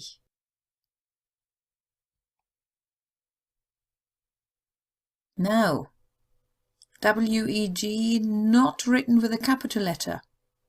It's not a noun. It's a prefix of a verb, and not just one verb. There are quite a few, and I still haven't written them all down. This time it's pronounced weg. So it's a short E and almost like a K sound, weg. So, which verbs start with weg? First lot. Wegbekommen. To remove something, to get rid of something. I've put something on my table and now I don't know how to get rid of it again. Wie bekomme ich es weg? Wegbleiben, to stay away. Wegbringen, to take away. This is not a take away, it's to take away. As in, ich bringe die Flaschen weg. I take the bottles away. Wegdenken. Have you ever thought of something or you've seen something and all of a sudden this thought is in your head and you can't get rid of it, but you want to? So you're thinking of something else to make sure this thought goes away? Well, we Germans call it wegdenken, because denken is to think. Wegdrücken, to push something away. Wegekeln. Now, ekel as a noun is disgust, or something disgusting. And wegekeln is to behave disgustingly or nastily until that person that you want to get rid of walks away, moves away, goes away.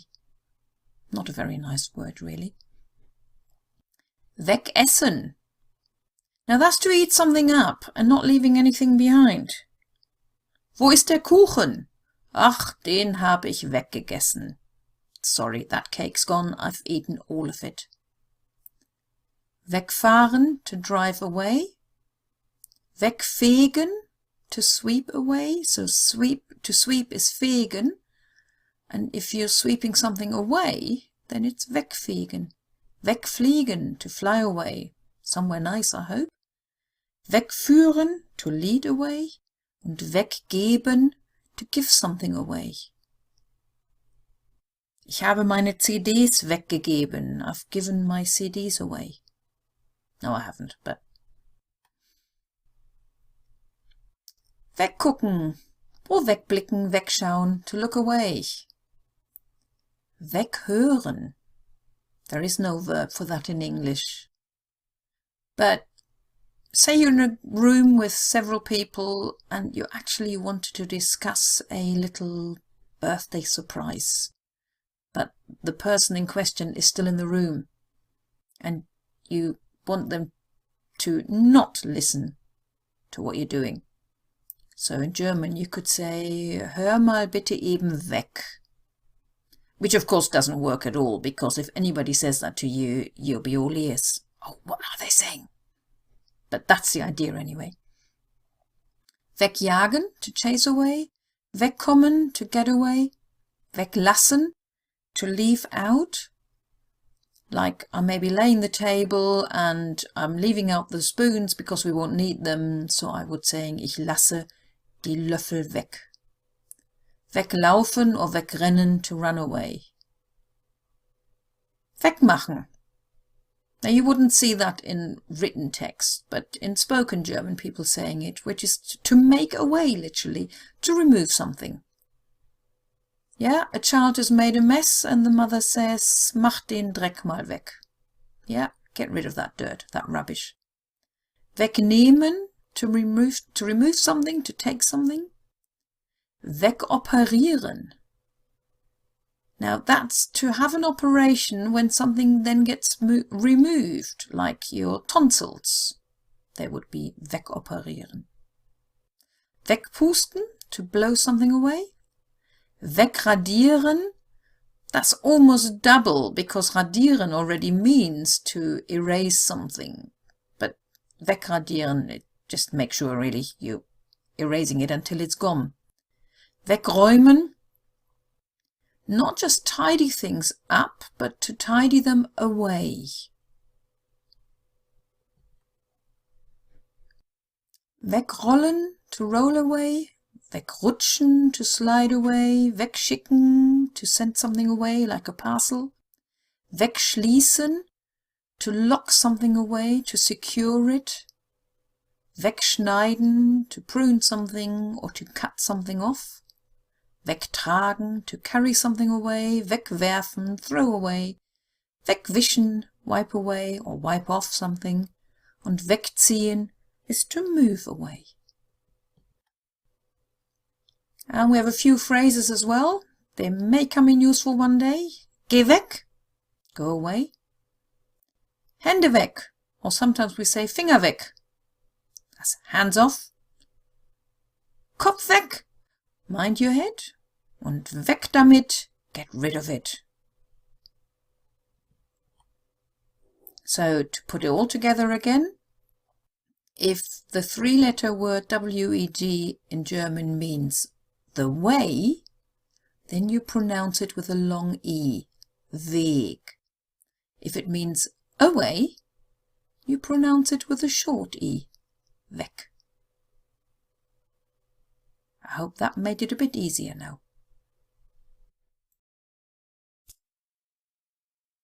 This time we're looking at the consonants H, J, K, L, M, N.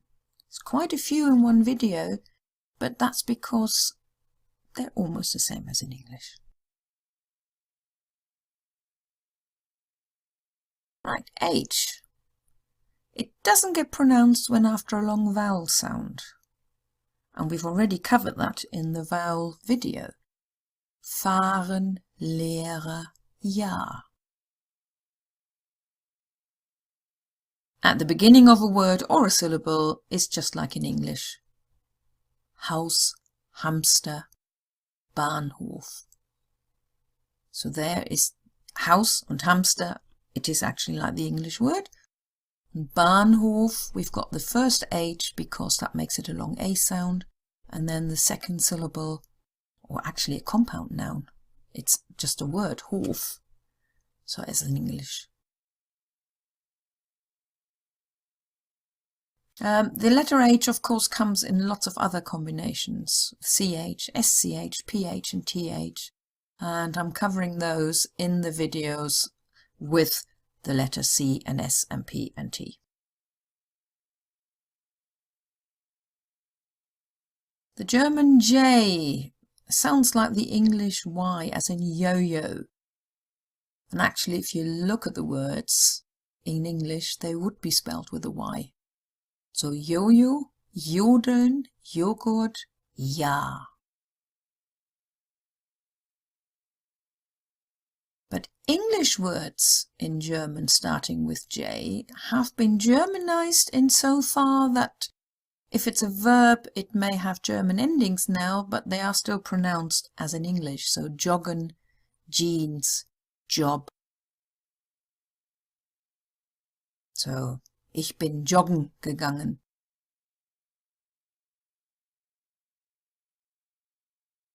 French words in German starting with J are pronounced like the French word journalist, journalistin, jalousie.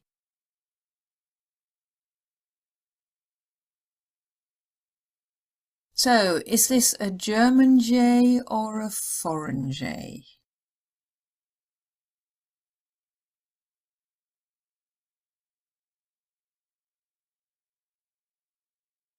Shall we find out? Hallelujah. It's a German J. Pyjama. Jäger. Jetlag. Jugend.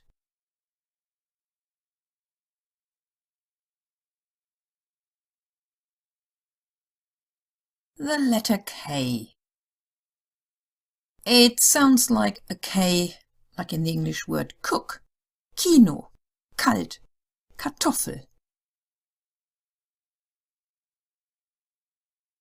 Now, this is a strange one. I possibly should have added it in the last video with the letter G. It's not a word you'll see written down much because it's very colloquial, especially in the north of Germany, which is sort of to look, gucken. The strange thing is, it's usually spelled with a G, but it is like the K sound, so it's gucken. Nobody says gucken, it's always gucken. So when we had the spelling reform in 1995, 96 or whenever it was decided, as we're saying, cooken, it should be spelled with a K. But most people don't like it, and so the spelling reform said again, all right, okay. So nowadays you can spell it with a K, but nobody seems to do it. So you still find the word written with a G, but pronounced with a K. Cooken. So if you hear somebody saying, guck mal, look, they probably would have spelt it with a G. I just wanted to add that in here. KN. Unlike in English, we don't have a silent N. It gets pronounced. So it's Knie, Kneipe, Knopf.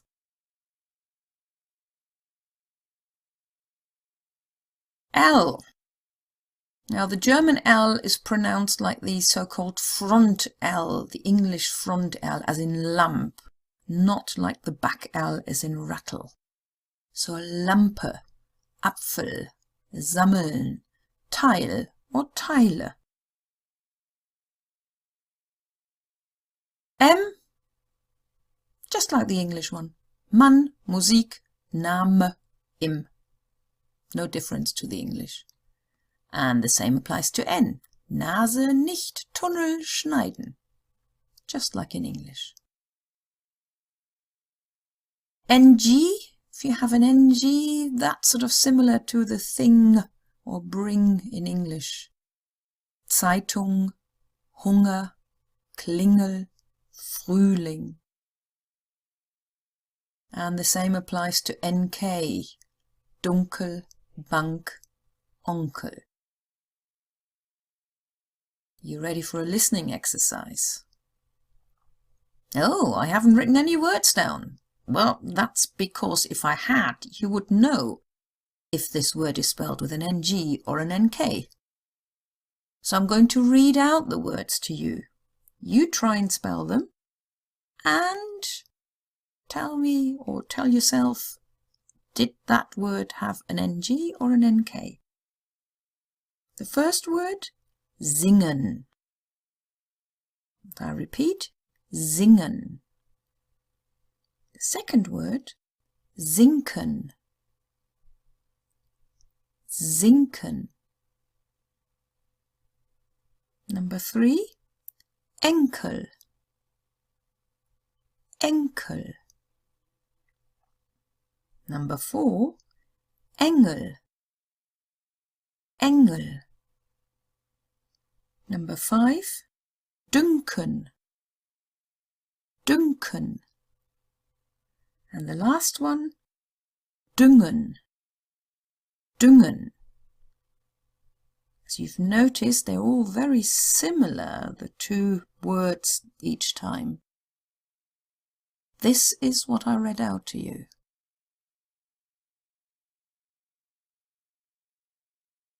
The first word, singen, with an NG, which is to sing.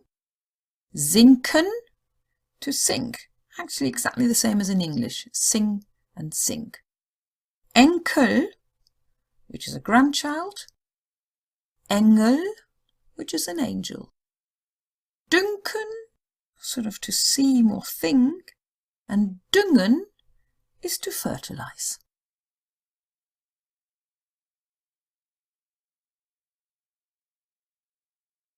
And some more tongue twisters before we finish. Hans hört hinterm Holzhaus Hubert Hansen heiser husten.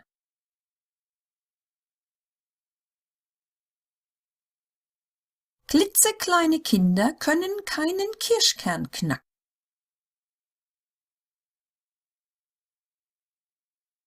I like this one, because they all sound the same. Der Leutnant von Leuten befahl seinen Leuten nicht eher zu läuten, als der Leutnant von Leuten seinen Leuten das Läuten befahl. Wow. All you can hear is Leut, but look at the different spellings. And the last one. Hat die Maus die Mandeln und das Marzipan gemaust? Have a go yourself. Pause the video, try and say these things, or use the PDF and have a look at them again. And then I'll see you in the next video.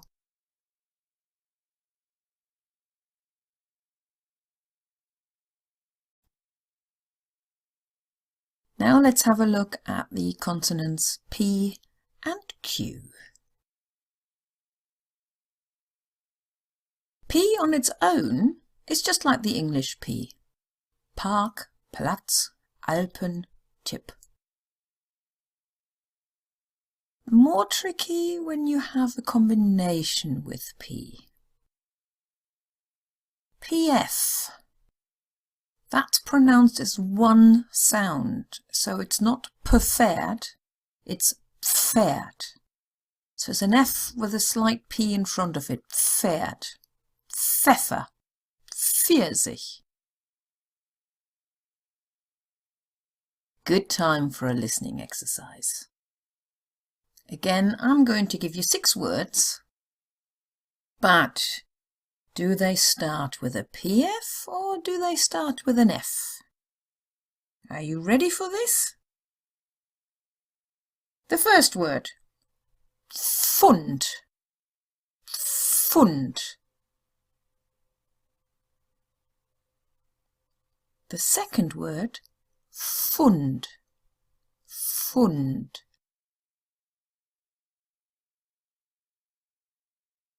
The next one, Flug, Flug. And then we have Flug, Flug.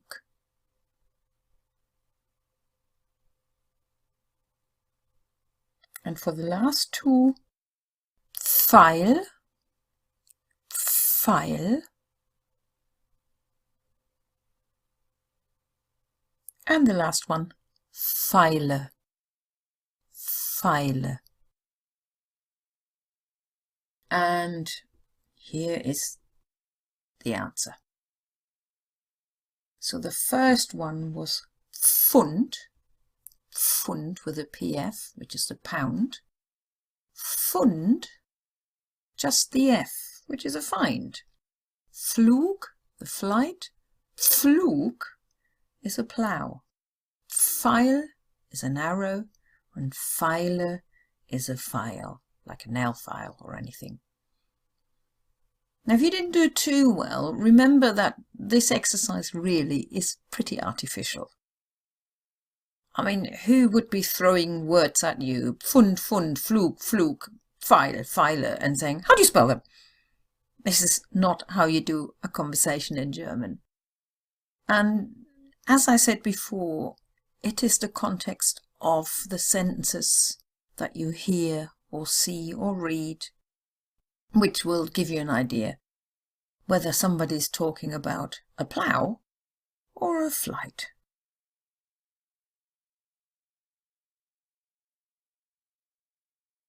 PH.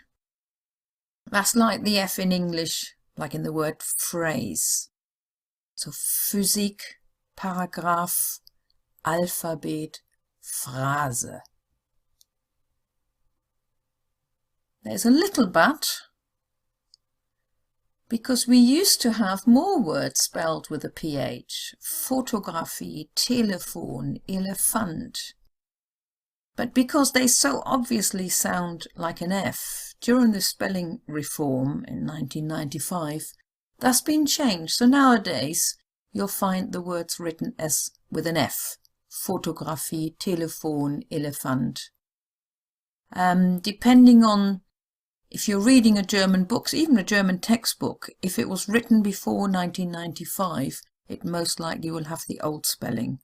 It's just something to be aware of. PS. Unlike in English, there is no silent P. So it's Psychologie, Psalm, Pseudo-Anglizismus. So we do pronounce the P. Q. Q on its own, it's not used in German. It's always as the combination of QU. And That's pronounced like in English kv. So Quark, Qualle, Quer, Quittung. But foreign words might have the k sound. Boutique, plak. Your turn. Is it a k sound or a kv sound?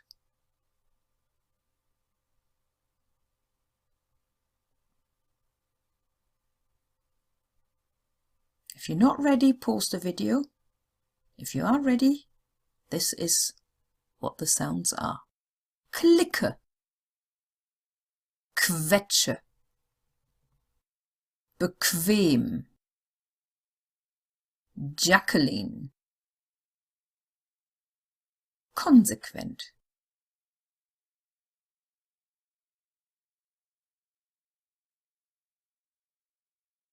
And some tongue twisters. This one I won't be able to say very fast. Der Flugplatz Spatz nahm auf dem Flugplatz Platz. Auf dem Flugplatz nahm der Flugplatz Spatz Platz. Oh, this one is easier. Quatschende Quallen quälen, quirlige quallende Quälquallen. I'll see you in the next video. In this video, we're looking at the consonants R and T, R und T. And before we even start, a quick question about the R. Is it rolled or not? People often hear this in war films, or sometimes in music. I think Rammstein are pretty good at rolling their R's, or at least sometimes. So the question is that what the Germans do or not? And the answer is yes and no. Some people do, some people don't. The further south you go in Germany, the more chance there is that you do hear people use it. In the north, it's not so much. I don't, so it's up to you. Let's have an easy one. An easy R is the one at the end of a word, together with an E, the ER together. And that's very easy to pronounce. It's just Vater, Mutter, Papier, Bier. Very important word, isn't it? So Vater, Mutter, Papier, Bier. Nice and easy. More difficult is any R that's in front of any vowel.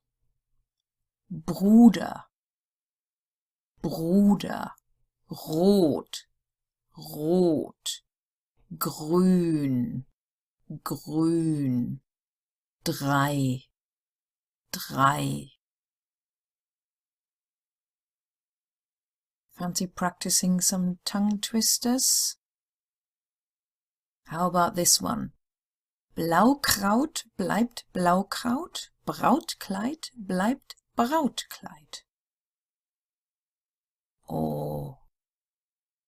Brauchbare Bierbrauerburschen brauen brausendes Braunbier.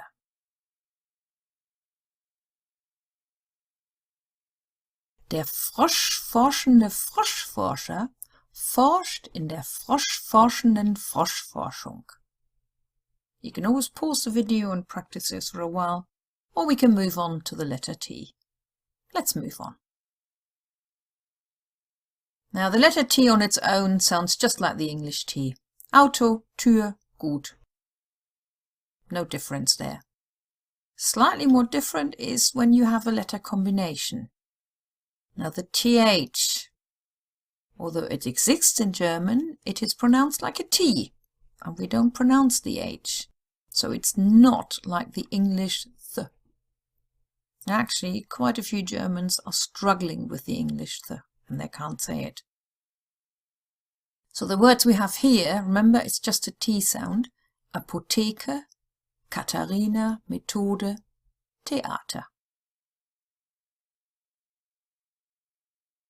This is little but. In compound nouns, we sometimes get that one noun ends in a T and the next one starts with an H. So you do have the TH in there, but it's not a combination. And in that case, they do get pronounced separately. So gut haben. Well, not that slow. Gut haben. But it's those two separately. It's not the TH. Kredit high. Your turn. Do you pronounce these words with a T? Or is it the T and the H separately? Have a think.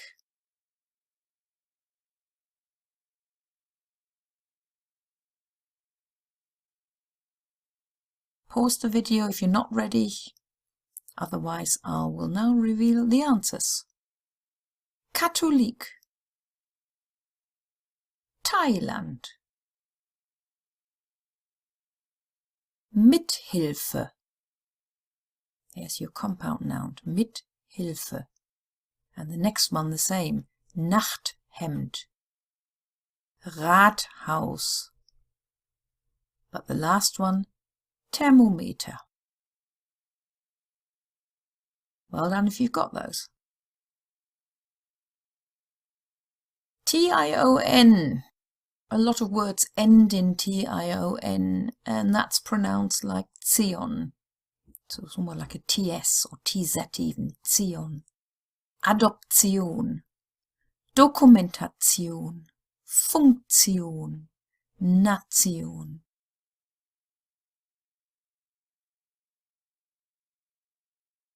TSCH is like the TCH in English, as in which.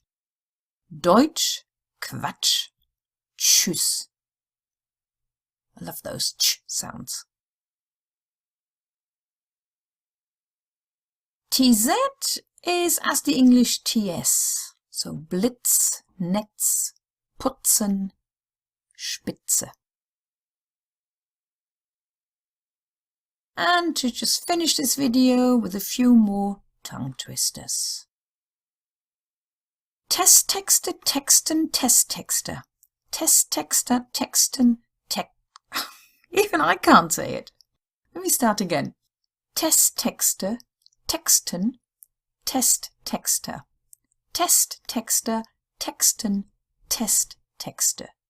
There we are. If I do it slowly, it works. This one is easier. Glücklich ist der Tourist, wenn auf einer Tour ist und in einer Tour ist. That was nice and easy, wasn't it? I'll see you in the next video.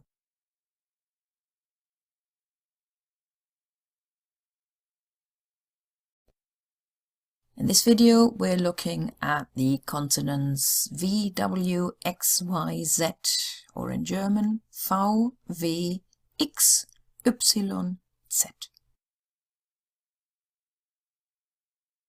V. It's pronounced like in English F most of the times. So we have Vater, viel, vier, Vogel. But it can also be pronounced like a V. November, privat, Vase, Verb. What do you think? F or V?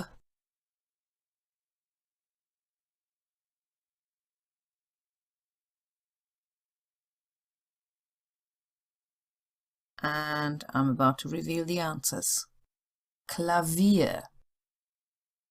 Von. Vorschlag. Universität. Viertel. Bolivien.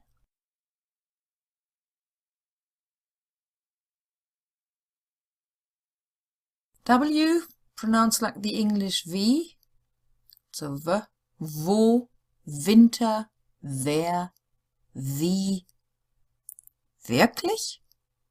Yes, really. X. So the X. Alexa, Text. Export.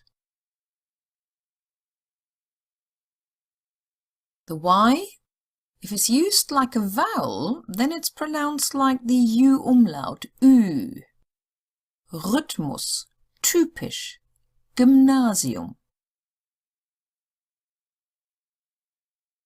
If it's at the beginning or an end of a word, then it's pronounced like in English. If you look at those words, they're all English words. Baby, hobby, yoga, handy. So, Ü or not? Have a think.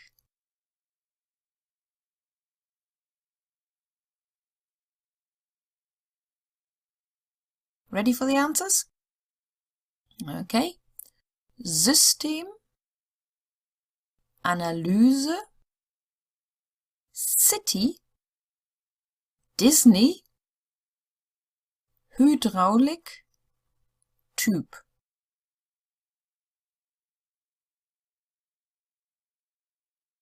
Z, it's pronounced like a TS, so ts, as in Zimmer, Toleranz, Zimt, zwei. But in foreign words, quiz, jazz, it's a bit softer.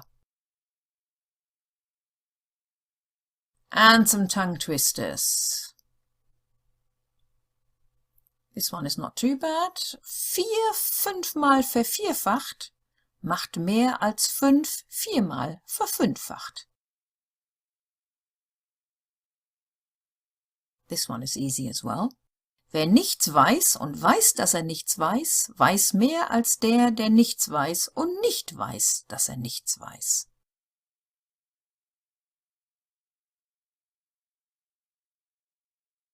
This one is a bit more tricky.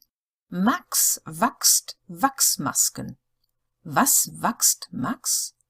Wachsmasken wachst Max. And one more. And I don't think I'll be reading this one very fast. 12 zünftige Zipfelmützenzwerge, die auf 12 Tannenzapfen saßen, aßen 222 blaue Zwetschgen. Als sie die 222 Zwetschgen gegessen hatten, sagte Zwerg Zwuckel zu Zwerg Zwockel, mich zwickt's im Bauch. Darauf antwortete Zwerg Zwockel zu Zwerg Zwuckel, mich auch. I challenge you to say that without any mistakes, because as you noticed, even I can't do it. Have fun with it.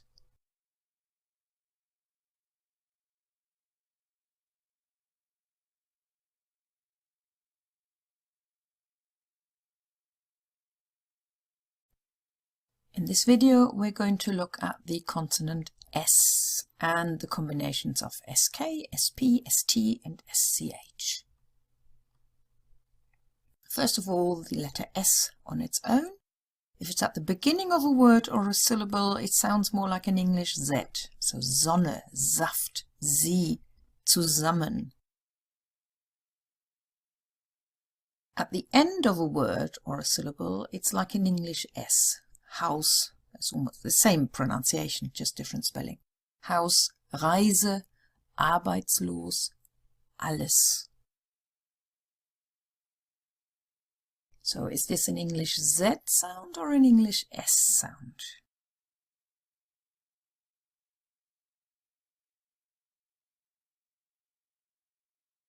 If you got it, here are the answers. Sumpf, Auskunft, Saft, Supermarkt, Mais. So what about some combinations with the letter S? SCH, that's like the English SH, the sh sound. Schlaf, Fisch, komisch, Schnee. SK, we pronounce both letters. So Skelett, Skandal, Maske. A bit more pronounced is if it's again a compound noun, or a compound word in this case, which consists out of two words. The first one is ice and the second one is kalt. So here we pronounce them really separately. Eis, kalt, not eiskalt. Eis, kalt, in comparison to Skelett or Maske. But there's one but. It's not skifahren, although you may hear people say it sometimes. It's Skifahren. So one exception, Skifahren. SP, at the beginning of a word, it's like an English sp, like an SHP. Sport, spielen, sprechen. And I've also written down versprechen, although that's not the beginning of the word. It is actually the beginning of the stem of the verb. It just happens to have a prefix. But it's still sprechen, so versprechen. If it's at the end or in the middle of a word or a syllable, then it's like the sp, English sp. So it's the same really. Wespe, Aspirin, lispeln. And similar thing with the ST. At the beginning of a word, it's like in English st. So Straße, studieren. And again, I've got two words here which are a combination of two words. So Hauptstadt, because Stadt starts with an ST, so that's Stadt. And we just put something in front of it, but that doesn't change the pronunciation of Stadt. And verstehen, because stehen starts with a st sound. So having the prefix there doesn't change the pronunciation. If it's at the end of the or the middle of the word or a syllable, then it's like the English st. So Husten, Gäste, Donnerstag, Fenster.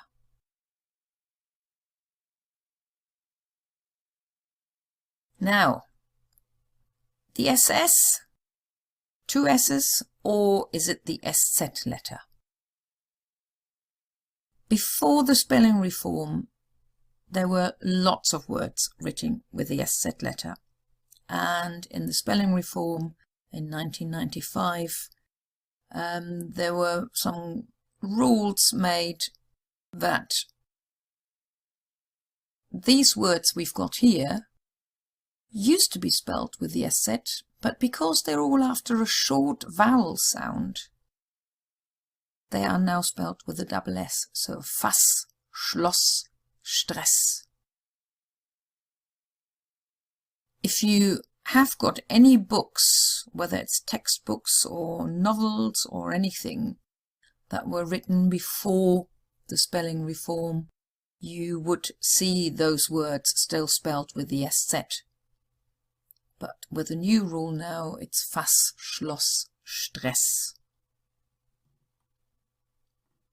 But we haven't got rid of the SZ, because if it's a long vowel sound or a diphthong, so if you've got two vowels together, we still use it. So Fußball is still spelled with the SZ, as it always has been. The same goes to Weiß and 30. And I'm going to read you some words again. Do you spell them with the SS or SZ? Muss.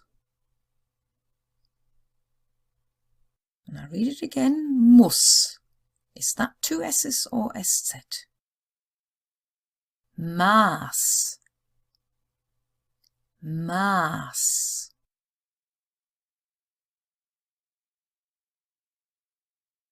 Ich weiß. Ich weiß. Two S's or SZ? And then wir wissen. Wir wissen. What about wir essen? Wir essen.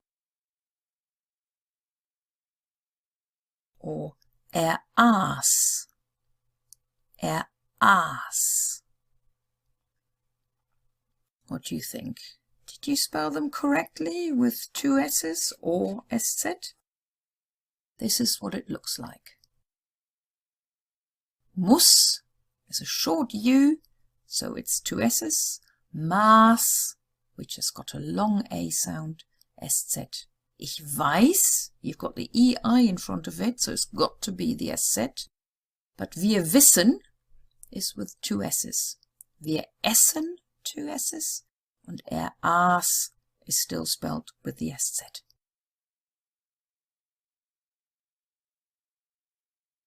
And some tongue twisters again. Schnecken erschrecken, wenn sie an Schnecken schlecken. Denn zum Schrecken vieler Schnecken, manche Schnecken nicht schmecken.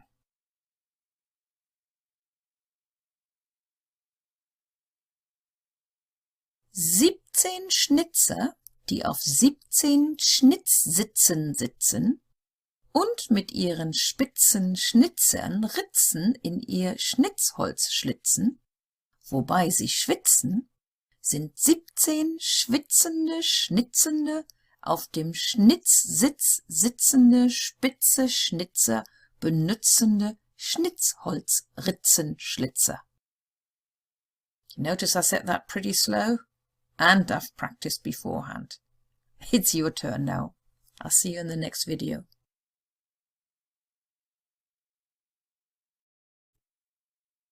Right, we've got one consonant left, the letter C, and C in connection with CH and CK. Now, C on its own. If it's before an E, an I, or an A umlaut, it's pronounced as ts. So Celsius, Cent, City, Caesar. Any other letters? It's just a K sound. Kaffee, Campingplatz, Clown.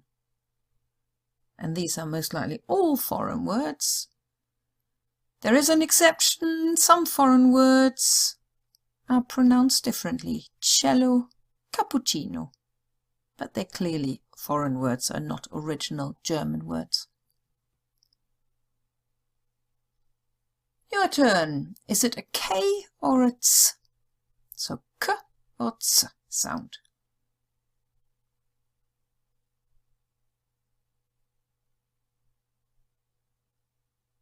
Ready for the answer? The first word is Cadillac. Curry. City. Zelle. Zivil. Computer.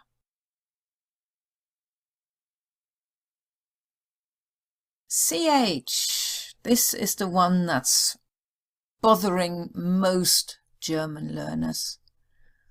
Also because it's quite difficult to sort of write down phonetically.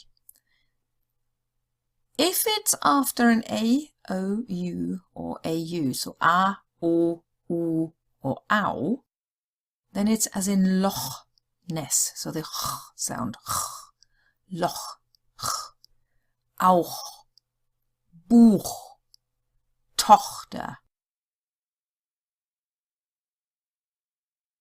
After any other letters, it's a ch sound.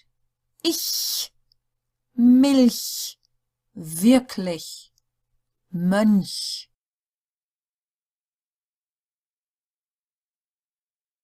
And then quite often you have the CHEN and the meaning of it is something little. So some of those neuter nouns. And that's then always chen, Brötchen, Mädchen, Kaninchen, Kännchen.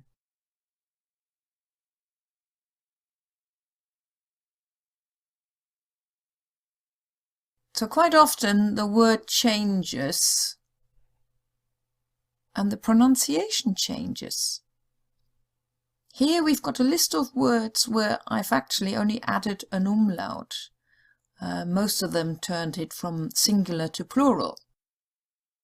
So the singular word, Buch, because it's after a U, Buch. But then the plural is Bücher.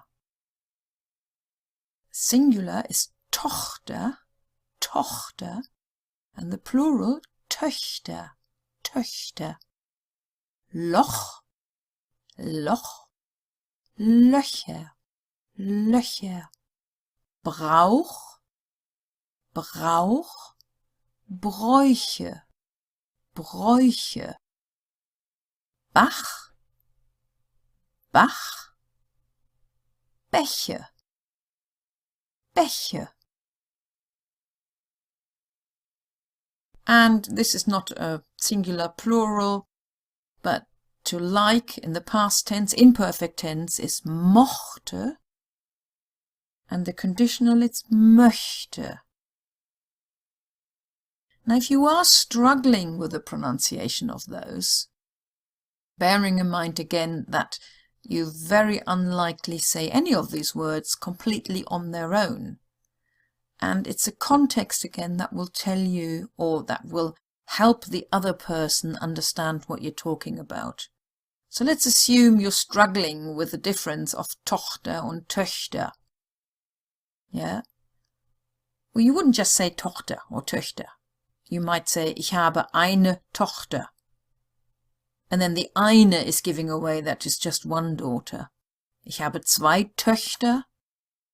The zwei is giving it away. Whether you're saying ich mochte or ich möchte, most likely in the context already it would work out what you said.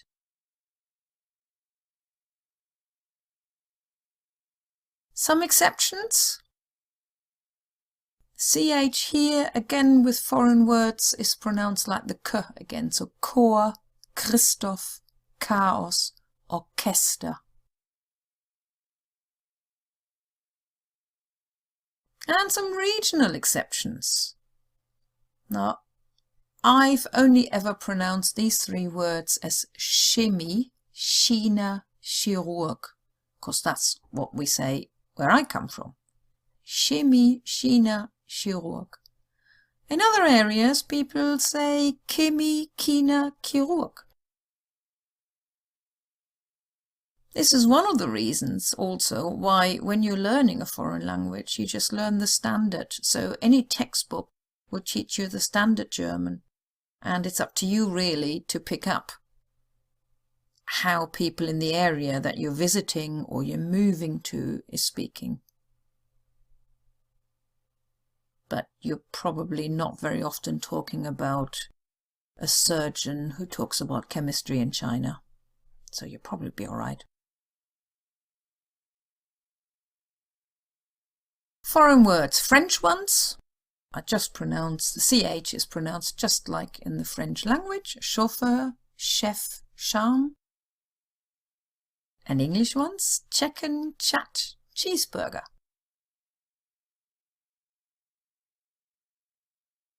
CHS is pronounced like X or X, Axel, Büchse, Sechs, wachsen. Over to you. Do we pronounce the CH as in ach, as in ich, or is it an X?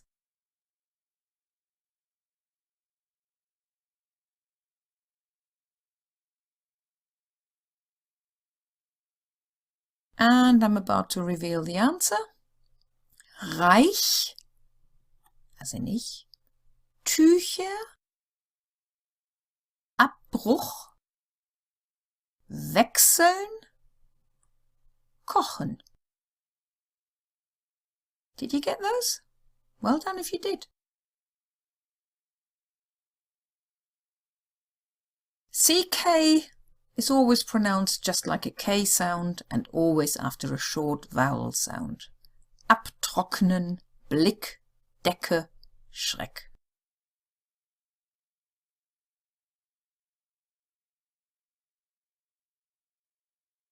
Now, this tongue twister is one of those, you You just got 2 words, you need to repeat them 3 times, and you're supposed to say it as fast as possible. I can't. I challenge you to do it. Chinesisches Schüsselchen. Chinesisches Schüsselchen. Chinesisches Schüsselchen. I can do it nice and slowly.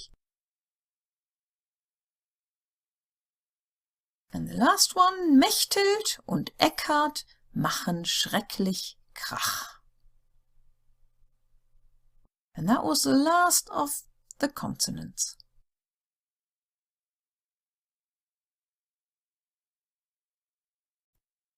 Let's talk about stress. No, not that stress. Not the stress you might be, hopefully not, having learning German, but the stress on words, the emphasis. Where do we put the emphasis on German words? As a general rule, and that tells you straight away, there is a general rule, but there are lots of exceptions. Most German words are stressed on the first syllable. So, Abend, Deutschland, heute, langweilig, singen.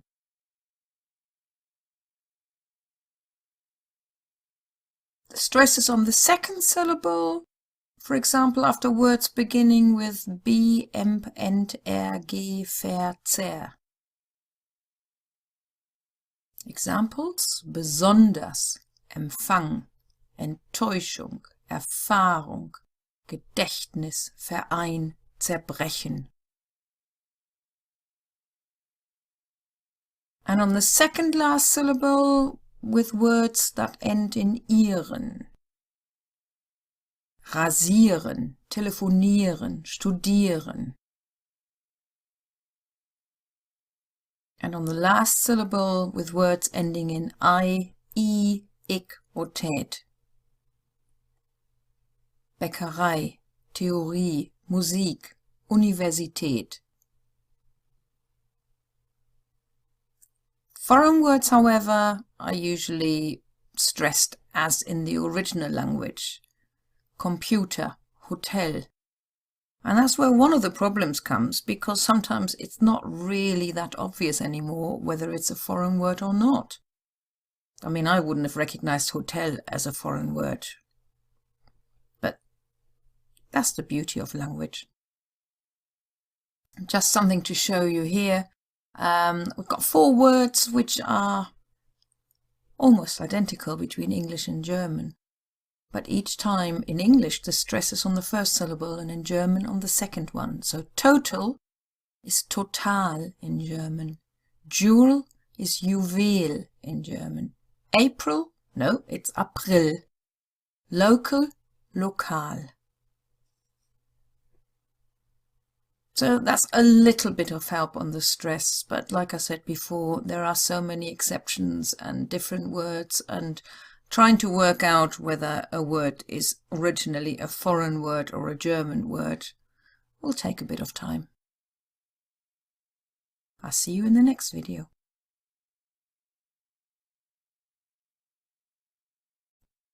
So, to conclude the whole course, about the spelling, not so much the alphabet spelling, because that's pretty standard, but how you pronounce letters and letter formations inside a word and how you pronounce words.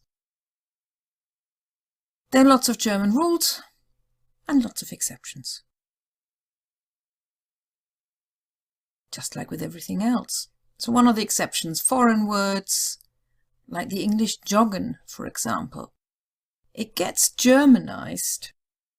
So the verb jog, to jog, is in German joggen, because verbs usually end in en.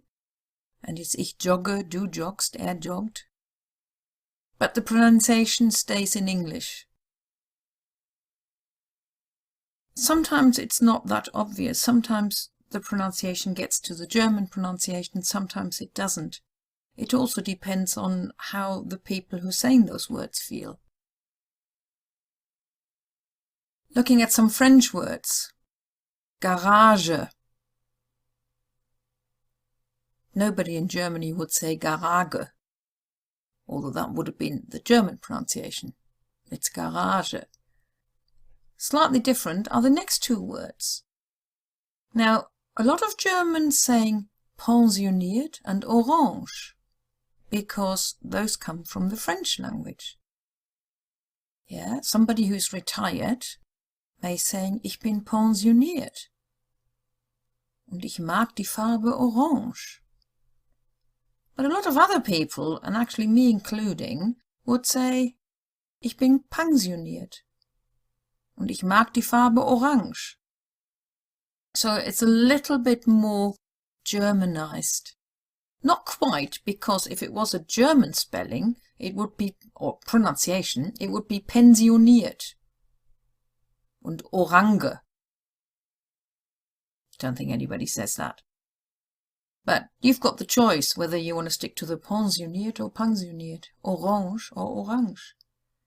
And the next one, we even got two spellings. Parfum, if you want the German pronunciation, or parfum, if you want the French pronunciation. And then we have that word, Kaffee. Now, based on the German rule, the emphasis would be on the first word, Kaffee, but a lot of people say Kaffee. For a long time, I used to say, posh people drinking Kaffee, whereas common people like me drink coffee. And actually, some people even say Kaffee. But it isn't quite that. It is also the case of what's popular. And last time I read an article about it, they were saying that Kaffee seems to be the preferred choice. In a few years, it may be different again. Which is the other beauty of languages. It changes all the time. Local dialects. Some of the words get pronounced completely different in the north than they are in the south.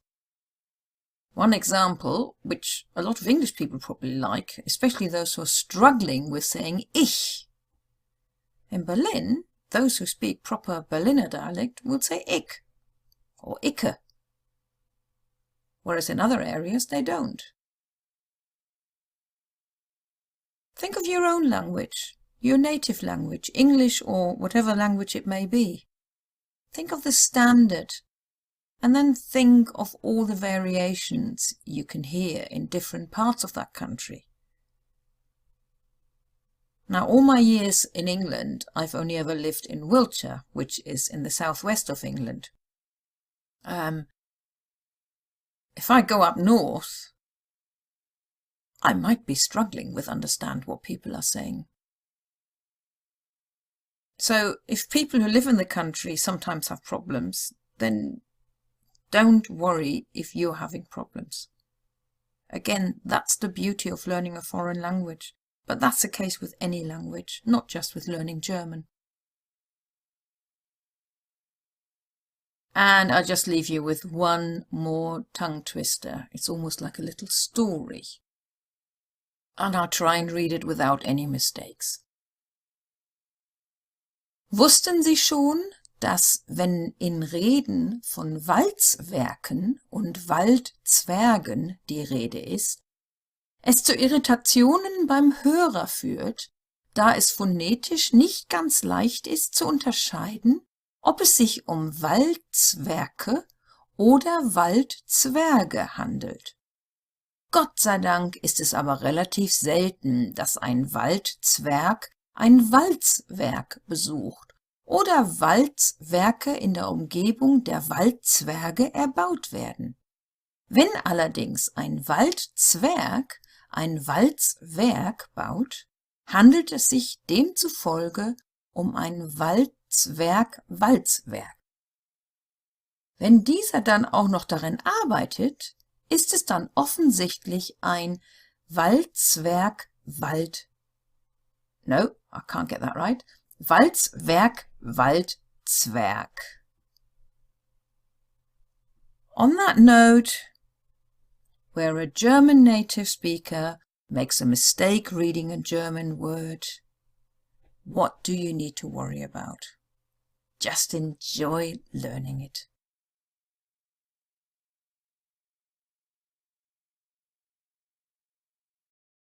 if British places were pronounced in German, what would they sound like? Now, the idea came to me because sometimes students are surprised to hear that Germans don't say London, they say London. And they're even more surprised to find out that Edinburgh is in fact Edinburgh.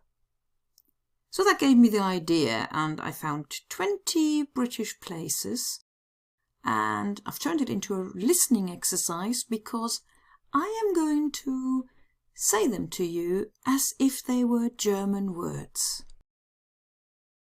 Now you can listen out and see if you recognize those places. Ambleside. Ambleside is in fact Ambleside. Eastlijk. Eastlijk. Usually known as Eastleigh. The next one is easy. Perth. Perth. Recognize it? It's Perth. Folkestone. Folkestone. You probably know it as Folkestone. Reading. Reading. Better known as Reading. Harrogate. Harrogate. Recognize it? Harrogate. Worcester. Worcester. And that in fact is Worcester. Cambridge. Cambridge. Better known as Cambridge. Nuneaton. Nuneaton. Or better known as Nuneaton. Salisbury. Salisbury. You probably recognize that one as Salisbury. Glasgow. Glasgow. Could be a Russian place, but it isn't. It's Glasgow. Worthing. Worthing. And that's better known as Worthing. Svanage. Svanage. Swanage. Newcastle. Newcastle. Better known as Newcastle. Jon og Groats. Jon og Groats. What could that be? Well, it's John O'Groats.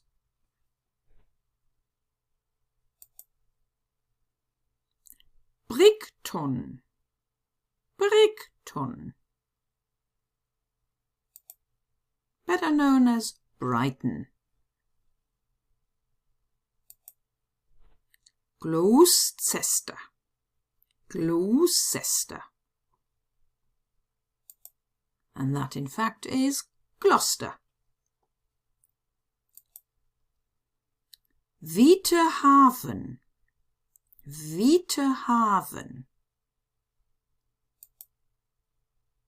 Whitehaven. Newbury. Newbury. That's better known as Newbury. De Vitzes. De Vitzes. And that's probably the most difficult one. First of all, that's where I live. And secondly, even English people who don't know the place don't always know how to pronounce it. Devices. Did you recognize them all? You might want to do it the other way around.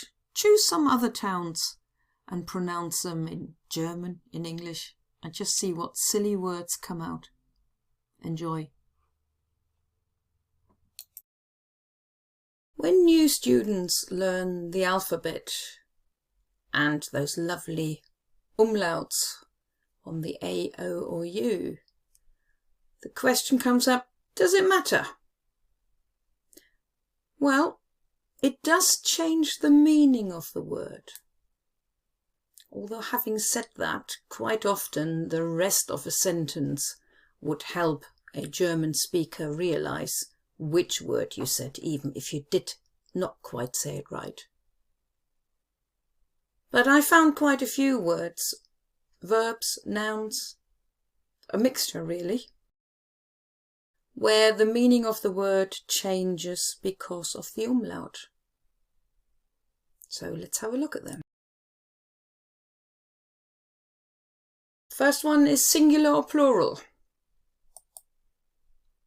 Apfel is one apple. Äpfel is more than one. Bruder is your brother. Brüder is your brothers. Faden, your string. Fäden, strings. Mutter, mother. Mütter, mothers. Vogel, bird. Vögel, birds. Some verbs that change the meaning with the umlaut. Drucken, to print. Drücken, to push. Erkalten is when you let something go cold. Erkälten is when you catch a cold. Futtern, to scoff, when you're eating not very dignified. Füttern, to feed. Lauten, to sound. Läuten, to ring. Some nouns. Achtung, which could be attention, but also your dignity. Ächtung is condemnation. Bar, just like in English.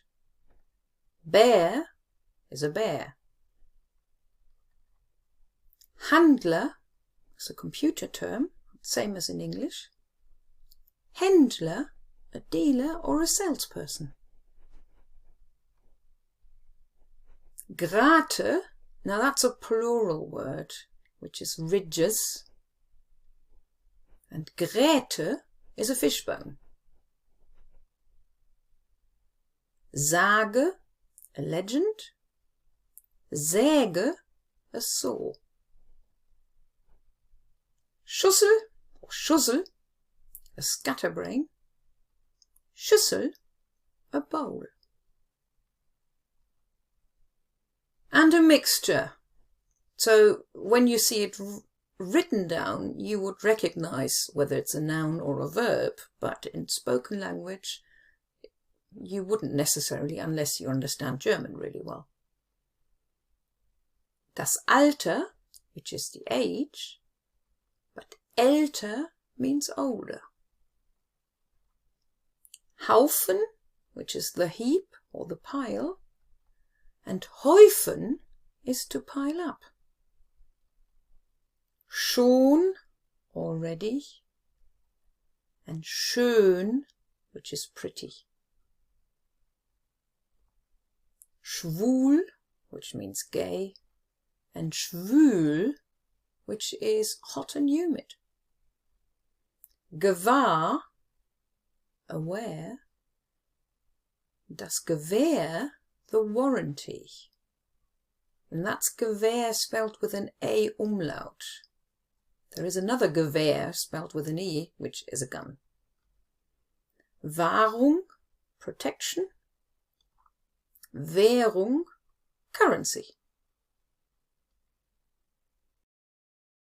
And when people come to the modal verbs, they realize that they sound a bit alike. Ich durfte Schokolade essen. Now that's a past tense sentence. I was allowed to eat chocolate. Ich wünschte, ich dürfte Schokolade essen. There's your wishful thinking.